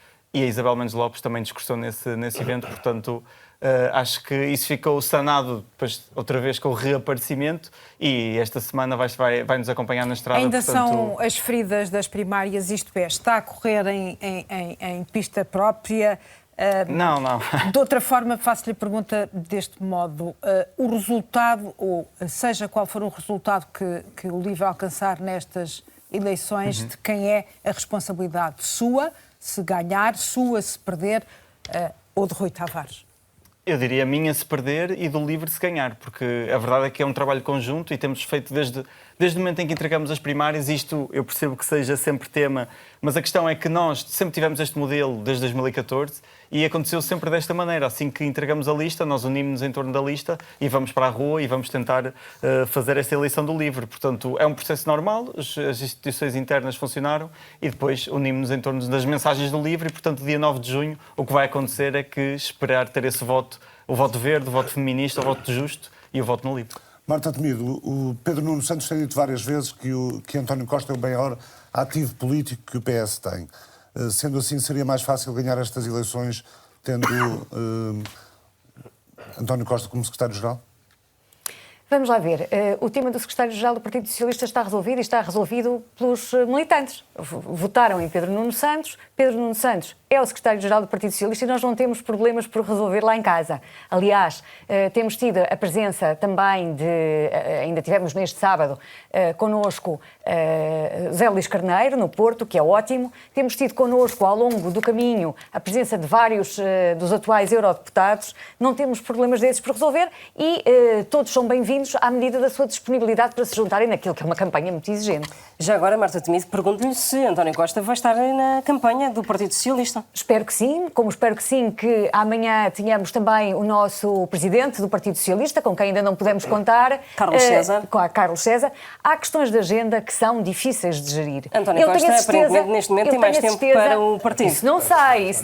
Eu tenho a certeza que nunca deixarei ficar mal o meu partido, farei sempre todos os esforços por conseguir que o PS afirme as suas ideias, as suas perspectivas e que, portanto, tenha confiança daqueles que são os meus camaradas. Perder umas legislativas em março e umas europeias em maio, já dá para pôr o Partido Socialista a pensar ou a repensar na liderança? Mas nós vamos perder? É que não estamos nada preparados para isso, nem estamos a trabalhar para isso. Acredita nas sondagens, é isso? Não, eu nem leio sondagens, para ser absolutamente franca. Só aquelas que são más, porque essas, de facto, têm mais sinais de alarme. Mas aquilo em que estamos focados é mesmo em trabalhar. Aquilo que eu tenho dito em todos os sítios onde tenho estado é as eleições e as campanhas são momentos de afirmação das nossas ideias. E estamos cá para trabalhar nisso. O resto passa ao lado. Então, pergunto-lhe também, se ganhar as europeias, Pedro Nuno Santos tem mais margem para chumbar o orçamento do Estado, a proposta de orçamento do Estado? Essa é uma pergunta que tenho que fazer ao secretário-geral do Partido Socialista. Aquilo que nós queremos é vencer estas eleições por aquilo que elas valem em si próprias. Eu tenho dito muitas vezes... Mas é que o próprio Presidente da República já colocou o tema dentro da campanha eleitoral. Mas também não vou comentar as palavras do Sr. Presidente da República. Tema, para mim, para esta lista, estas eleições não são uma segunda volta das legislativas, nem são umas primárias de uma outra coisa qualquer. São umas eleições com um valor essencial para a vida dos portugueses e dos europeus. E é por isso que os vamos continuar a bater todos os dias. Sebastião Bugalho. O Presidente da República deu um impulso à campanha eleitoral da AD ao assinar com o fantasma da crise política à boleia de um potencial chumbo do Orçamento de Estado? Não, porque eu não acho que o resultado da AD vá provocar nenhuma crise política e acho que nenhum de nós considera que estas eleições europeias possam pôr em causa a estabilidade política do país. Acho que estamos nesta sala a debater a Europa pela Europa. Não vamos pôr em causa o interesse nacional nem a estabilidade política por causa destas eleições europeias. Não me parece que seja essa a leitura. Não lhe posso dizer que sei em quem é que o Presidente da República vai votar. Tenho esperança em quem vai votar. Já votou ontem. Muito obrigado. Então, eu não sei quem é que o Presidente da República votou. Acredita que votou em si, é isso? Eu acho que o chefe de Estado é o chefe de Estado. Estão aqui ex-líderes partidários que reuniram várias vezes com ele, com o Sr. Presidente da República, o João Coutinho Figueiredo, a Catarina Martins, e que sabem que o chefe de Estado separa as suas funções de Presidente da República das suas antigas funções de militante do PSD. Portanto, acho que não faz sentido nenhum, do ponto de vista institucional, fazer essa... Com respeito pela sua pergunta, fazer essa misturada. Sim, mas Sr. Bugalho, só para perceber, se a AD vencer, não tem Luís Montenegro mais margem para dar estabilidade ao Governo e para depois aprovar o Orçamento de Estado, e em sentido contrário, se perder, não fica numa situação mais difícil? Eu julgo que as pessoas que escolherem votar na AD sabem que estão a votar num voto seguro, que é um voto numa certeza, que é um voto numa segurança, que é um voto que diz não vamos voltar para trás, não vamos andar para trás. E eu acho que isso as pessoas sabem. Isto é um bocadinho... Coutinho Figueiredo, se falhar a eleição, deixa o líder do partido em maus lençóis. Se ganhar, deixa também o líder do partido em maus lençóis. Ou seja qual for o resultado domingo, Rui Rocha fica sempre mal na se fotografia. Se perder, deixo-me a mim próprio em maus lençóis, e se ganhar, deixo o líder do partido em bons lençóis. Portanto, é assim. Não significa que funciona mais a marca Coutinho do que a marca Rui Rocha? Vamos lá ver, eu sou cabeça de lista e assumo cabeça de lista nestas eleições europeias, portanto, terei com certeza parte do mérito do que vier a correr bem, mas foi o partido que me deu as condições todas. É? Não há cá a marca Coutinho, eu estou em cima de uma estrutura partidária, de uma estratégia alinhada com o partido, portanto, não conseguiria fazer nada sem o partido e sem o presidente do nas partido. Legislativas, isso não deixa a liderança. Porque as condições políticas e as dinâmicas eleitorais de março e de junho são bastante diferentes, a começar pelo que estamos a discutir aqui agora. Eu folgo muito em que os que falaram até agora achem que isto não é uma segunda volta das legislativas, nem a antevolta do que possa vir aí. Acho muito bem. Espero que continuem. E olha, espero até que consigam controlar os seus presidentes de partido para que não digam coisas diferentes todos os dias nas televisões. Acho muito bem que isso seja assim e é um reconhecimento de que a dinâmica que se está a verificar agora, desde logo porque não se está a eleger um executivo, desde logo porque há um único círculo nacional, desde logo porque o voto útil faz particular pouco sentido, é totalmente diferente esta eleição. Tem medo de voltar a ser chamado a liderar o partido? É algo que eu não desejo. Catarina Martins, se o Bloco de Esquerda falhar, não conseguir eleger para o Parlamento Europeu ou diminuir a representação, depois de ter falhado a representação também, ou ter perdido a representação na região autónoma da Madeira, a liderança de Mariana Mortágua não fica em causa? A Mariana Mortágua tem feito, aliás, um extraordinário trabalho e, numas legislativas que foram muito complicadas, o Bloco de Esquerda cresceu entre 2022 e 2024 e eu acho que toda a gente reconhece, aliás, o extraordinário trabalho que a Mariana tem feito. Eu, desde logo, reconheço, sei que o Bloco está muito bem entregue e estou muito feliz com isso. Portanto, quem é que é mais responsável pelo resultado que vierem a ter nestas eleições? A Mariana Mortágua ou a Catarina Martins? Nós no Bloco de Esquerda somos um coletivo. Éramos quando era eu a coordenadora, continuamos a ser agora que não sou eu a coordenadora e nós gostamos disso. Eu queria só, se me permitem, falar um bocadinho da outra pergunta, se é sobre isto tem a ver com a questão nacional e com as eleições legislativas ou não. Porque eu acho que não tem a ver, por várias razões. Em primeiro lugar, porque historicamente as europeias sempre tiveram um voto diferente das legislativas, é um círculo único, não há voto útil, as pessoas elegem o representante que querem ver a defendê-las, que acham que melhor as vai defender no espaço europeu, mas também por uma outra razão. É que nós temos aqui uma grande convergência entre o Partido Socialista, a AD e os liberais no Parlamento Europeu. Vão sentar em grupos que estão de acordo. São os grupos que não só fizeram as regras de governação económica, de que eu falava há pouco, mas que também fizeram o Pacto das Migrações, que institucionaliza a criminalização de imigrantes e até prevê a detenção de crianças contra tudo o que a Unicef pediu.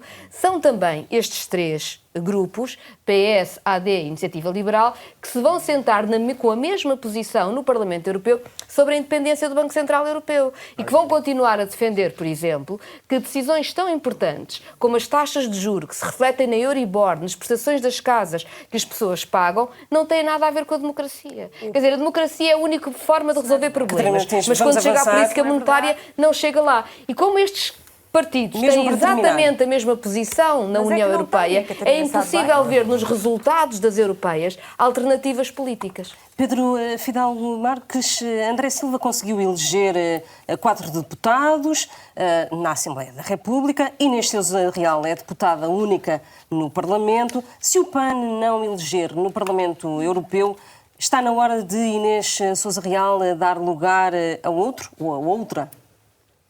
Neste momento, quem encabeça a lista ao Parlamento Europeu sou eu. Sou eu que estou aqui a dar a cara e a apresentar as propostas, por isso acho que os resultados das europeias acabam por ser também, decorrendo mal, será a minha responsabilidade. Porque nunca da líder. Diga? Nunca da líder. Todos nós, e como dizia também já aqui outros partidos, ou seja, somos um coletivo, neste caso sou eu que estou aqui a dar a cara, sou eu que estou a assumir esta responsabilidade, porque o que nós temos que realçar é que nas eleições de 2024 reforçámos até a votação em todos os distritos para a Assembleia da República, reelegemos nos Açores, elegemos 2 vezes na Madeira, por isso tem sido este processo de consolidação do voto no PAN, e esse é o caminho que temos feito. Por isso estamos confiantes agora para o Parlamento Europeu, até porque, como foi dito, e falando aqui esta questão de uma segunda volta, as eleições europeias é um voto que todos os votos contam. Qualquer pessoa de qualquer país, todos os votos contam. Em qualquer parte do continente, Bragança, Faro, nas regiões autónomas, e algo que também não foi trazido para este debate, que é os apoios às regiões ultraperiféricas, que é algo que tem ficado esquecido do debate e é algo que devia ser extremamente importante para Portugal, porque temos a região autónoma dos Açores e da Madeira, e nos debates isso nunca foi trazido, e por isso todos os votos vão contar, todos os votos têm o mesmo peso, não faz sentido haver um voto útil, e o que temos que apelar, e é isso que o PAN tem feito, e daí a sua consolidação, é que as pessoas, realmente estes ativistas animais, da causa animal, da proteção ambiental, votem no PAN, para fechar aqui, para que votem no PAN, porque é a única forma de termos esta voz de proteção animal e da proteção ambiental no Parlamento Europeu.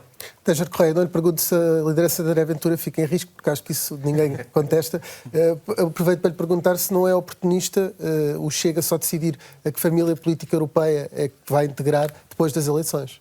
É que tiver maior, isso não... Meus amigos jornalistas têm uma fixação na família europeia do... Até parece que estamos aqui numa... Há 3 hipóteses, não é? Há várias hipóteses. O problema não é que família europeia que a gente... Neste momento estamos no IDP... Não faz parte do tal pacto secreto? Não.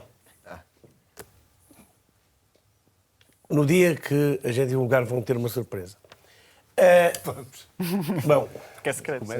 mas respondendo à sua pergunta, as eleições de 9 de junho vão dar um Parlamento Europeu diferente, com votações em partidos diferentes. Nós, em princípio, se tudo correr bem, é a primeira vez que vamos participar no Parlamento Europeu, juntamente, aliás, com a Iniciativa Liberal. Portanto, para nós é uma nova realidade e é uma situação diferente daquela que temos vindo a experimentar. O partido tem 5 anos, portanto, o partido é um partido muito jovem, mas que realmente tem vindo a crescer e tem sido o partido que mais tem crescido em Portugal. O que é que eu quero dizer? Onde é que eu quero chegar? Quero chegar Sim, só que fosse mais incisivo. Quero chegar, eu normalmente sou, mas é só para lhe pôr um bocadinho... Sim, claro. Das 3 opções, qual é mais... Não são 3, são muito mais. Aos 4, se quiser. Não são de certeza. Não. Ora bem, podem ser muito mais, para ser mais claro. A saída da AfD, por exemplo, do ID, foi um fator importante. A votação em determinados partidos que neste momento estão no SCR ou na ID, ou até em certos partidos que estão no PPE, que podem dele sair, há movimentações para fazer o tipo de bloco, há movimentações para juntar blocos, há várias movimentações em vários sentidos. O que é que nós, neste momento, estamos a fazer? Nós, neste momento, estamos a analisar com muito cuidado todas essas movimentações e todas essas, todos esses possíveis acordos que podem existir. E posso lhe dizer uma coisa, é que nós, quando chegar à altura, vamos decidir de acordo com aquilo que o nosso eleitorado e que nós conhecemos bem vai estar mais confortável. Isso é essa garantia que eu vou dizer. Também há outra coisa que lhe vou dizer, é que o Chega tem o seu programa, o Chega tem a sua identidade, o seu ADN, não é o ADN partido, é o nosso ADN, e isso nós não vamos abdicar. Muito bem, ficou claro, porque não irá aprofundar mais a resposta, João Oliveira. Sente que, se conseguir ser eleito eurodeputado, o PCP respira de alívio, já que perdeu na Madeira e tem perdido mandatos na Assembleia da República. Por outro lado, se não conseguir um bom resultado, Paulo Raimundo deve abandonar o lugar de secretário-geral do PCP? Olha, deixe-me brincar rapidamente antes de falar a sério. Pode brincar, claro que sim. Depois de ouvir a Catarina Martins a reproduzir os nossos termos e os nossos exemplos, eu espero que, para além dos candidatos do Bloco de Esquerda, estejamos a convencer mais gente com as razões para o voto na CDU. Estou confiante no João, nunca nenhum sectarismo. Estamos de acordo, estamos de acordo. Não concordamos, não concordamos. Eu só registro isso com a graça. É a referência ao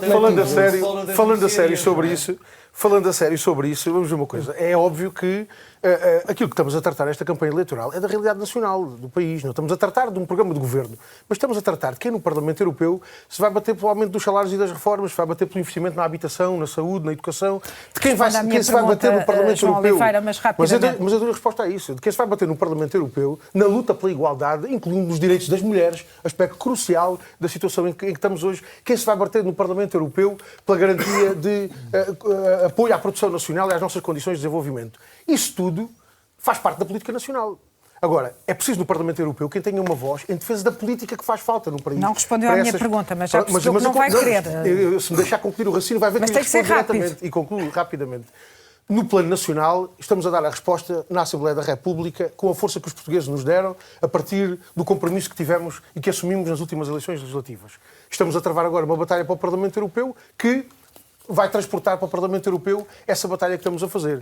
Nunca deixamos, quer nas eleições para a Assembleia da República, quer para o Parlamento Europeu, de fazer essa batalha eleitoral, travar essa batalha eleitoral com as forças que temos, com os ativistas da CDU com que contamos de norte a sul do país e faremos naturalmente a avaliação em função do resultado, em função das condições com que ficarmos no Parlamento Europeu. Temos 15 minutos para o final do debate. Sebastião Bugalho, agora tem mesmo de ser respostas supersónicas. Vou dar o meu melhor, Ricardo. Tem dito que não tem ambições de liderar um governo. Portanto, vai deixar aqui registada a frase para memória futura: eu nunca serei candidato a primeiro-ministro. Ricardo Alexandre, eu sou candidato ao Parlamento Europeu. As minhas ambições são servir Portugal na Europa e defender a Europa no mundo.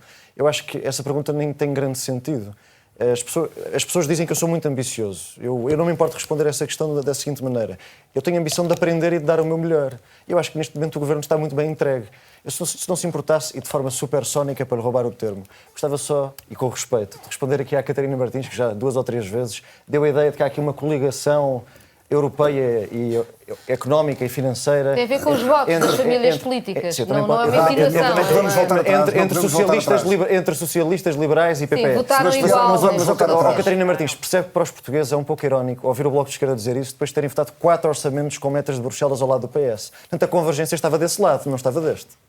Marta Temido, pergunto-lhe que sobre a lista do Partido Socialista a estas eleições europeias.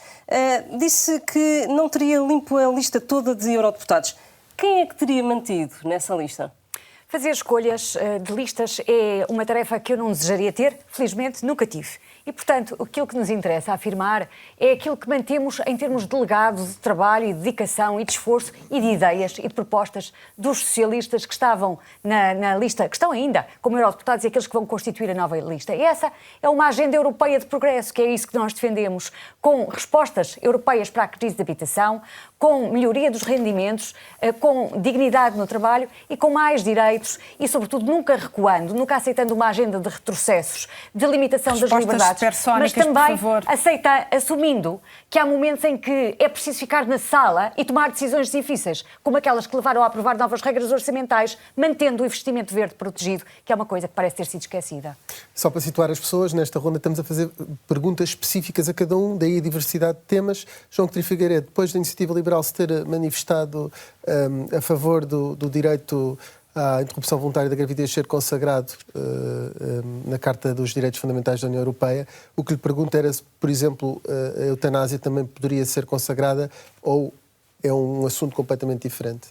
É um assunto completamente diferente, porque na Carta de Direitos Fundamentais devem estar não só aquilo que possam ser considerados direitos fundamentais, mas aquilo que seja suficientemente consensual para que não colocar em problemas de uniformização países que dentro da União Europeia não adotem as mesmas soluções legislativas.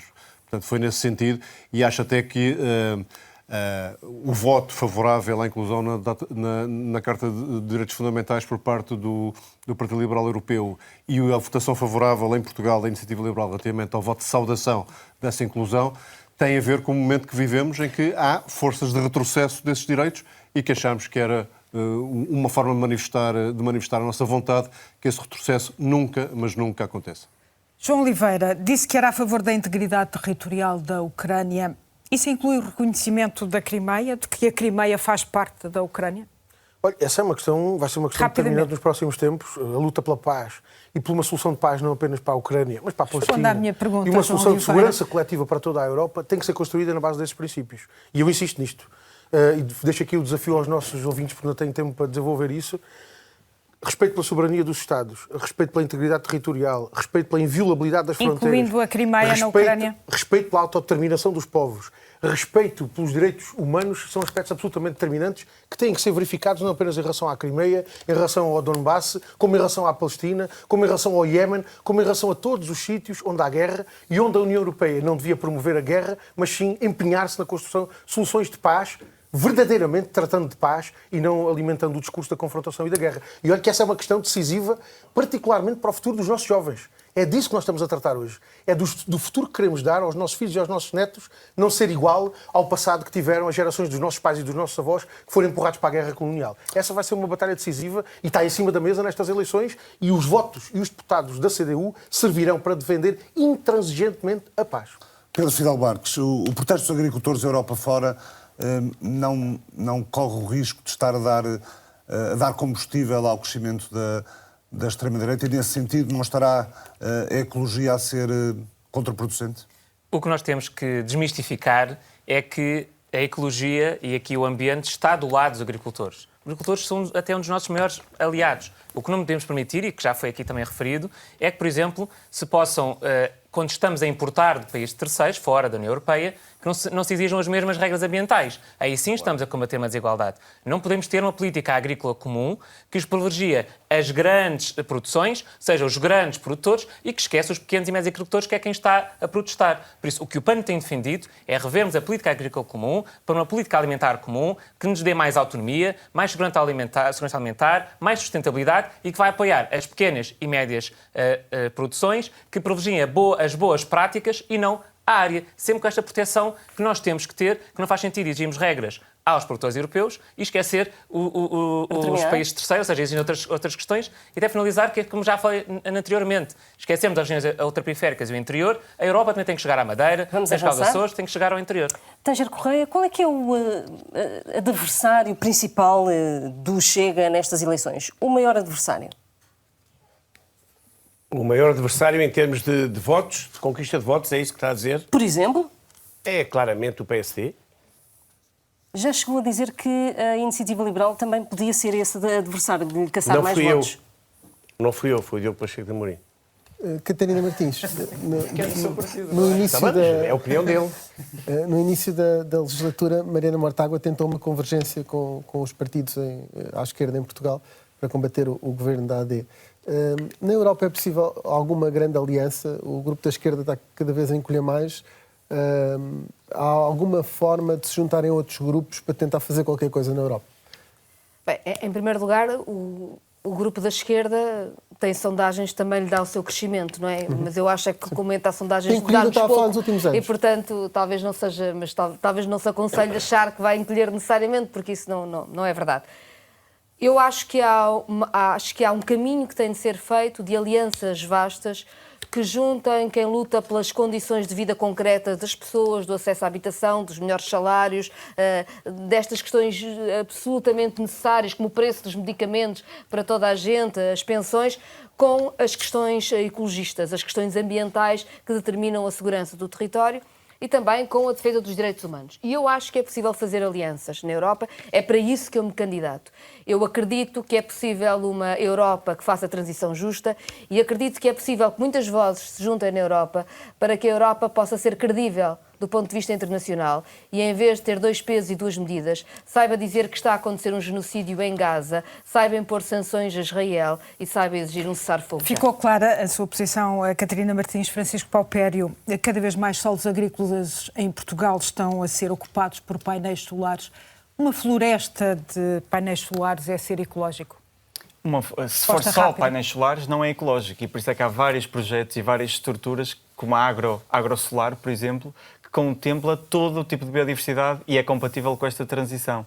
Esta transição... Gosta da paisagem que vê quando faz campanha país fora e passa por Temos paisagem, mas também podemos falar do eucaliptal, que é um ser vivo e mesmo assim não gostamos do que vemos. Se calhar não temos tempo agora. Portanto, o que eu queria dizer era a transição é compatível com a biodiversidade, é compatível com as pessoas que dependem também economicamente dos seus locais e da parte do livro que podemos dizer é que vamos acompanhar esta transição de forma justa, sem deixar ninguém para trás, e isso inclui ouvir as pessoas no terreno e que todos os projetos que sejam feitos no terreno sejam também auscultadas pela população. De respostas rápidas, ainda mais supersónicas. Marta Temido, preferia o almirante Gouveia Melo a tratar de vacinas numa segunda pandemia eventual, ou como candidato presidencial em 2026? A última coisa que quero é uma nova pandemia.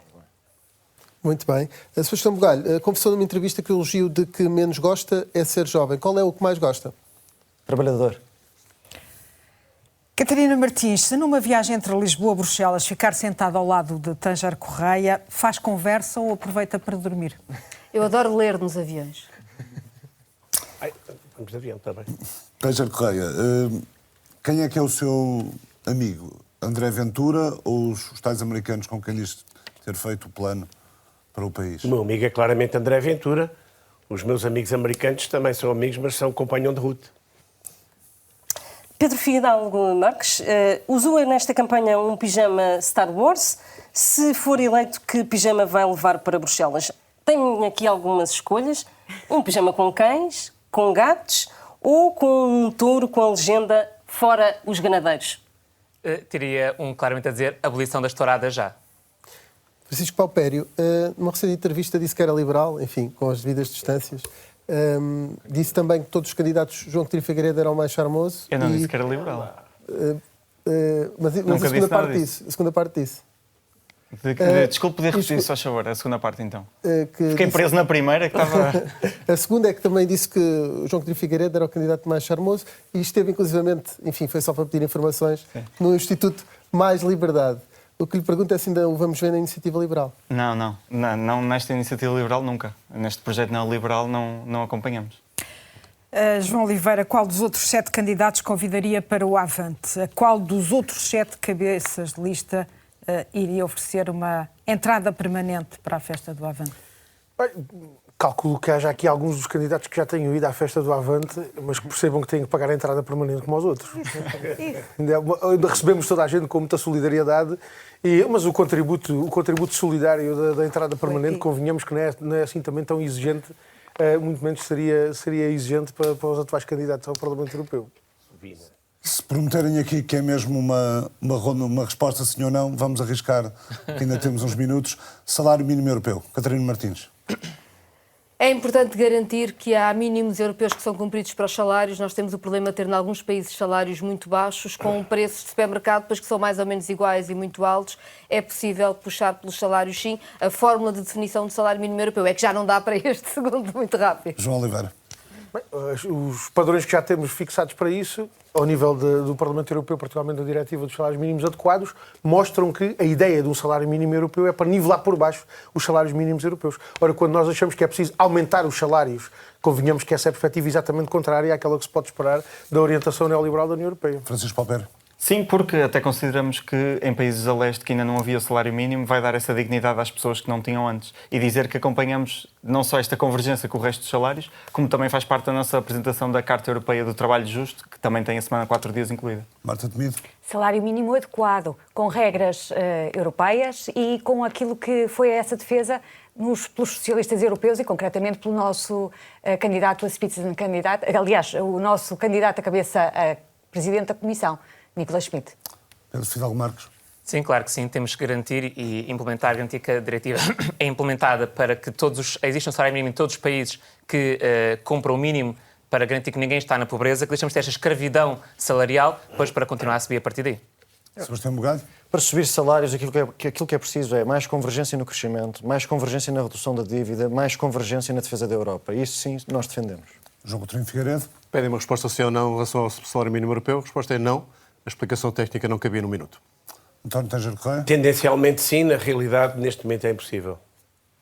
Fim do debate. O debate da rádio foi o último desta campanha. Este debate fica disponível nas páginas online da Antena 1, da TSF, da Rádio Renascença e também da Rádio Observador. Obrigado a todos. Muito bom dia. Bom dia. Bom dia.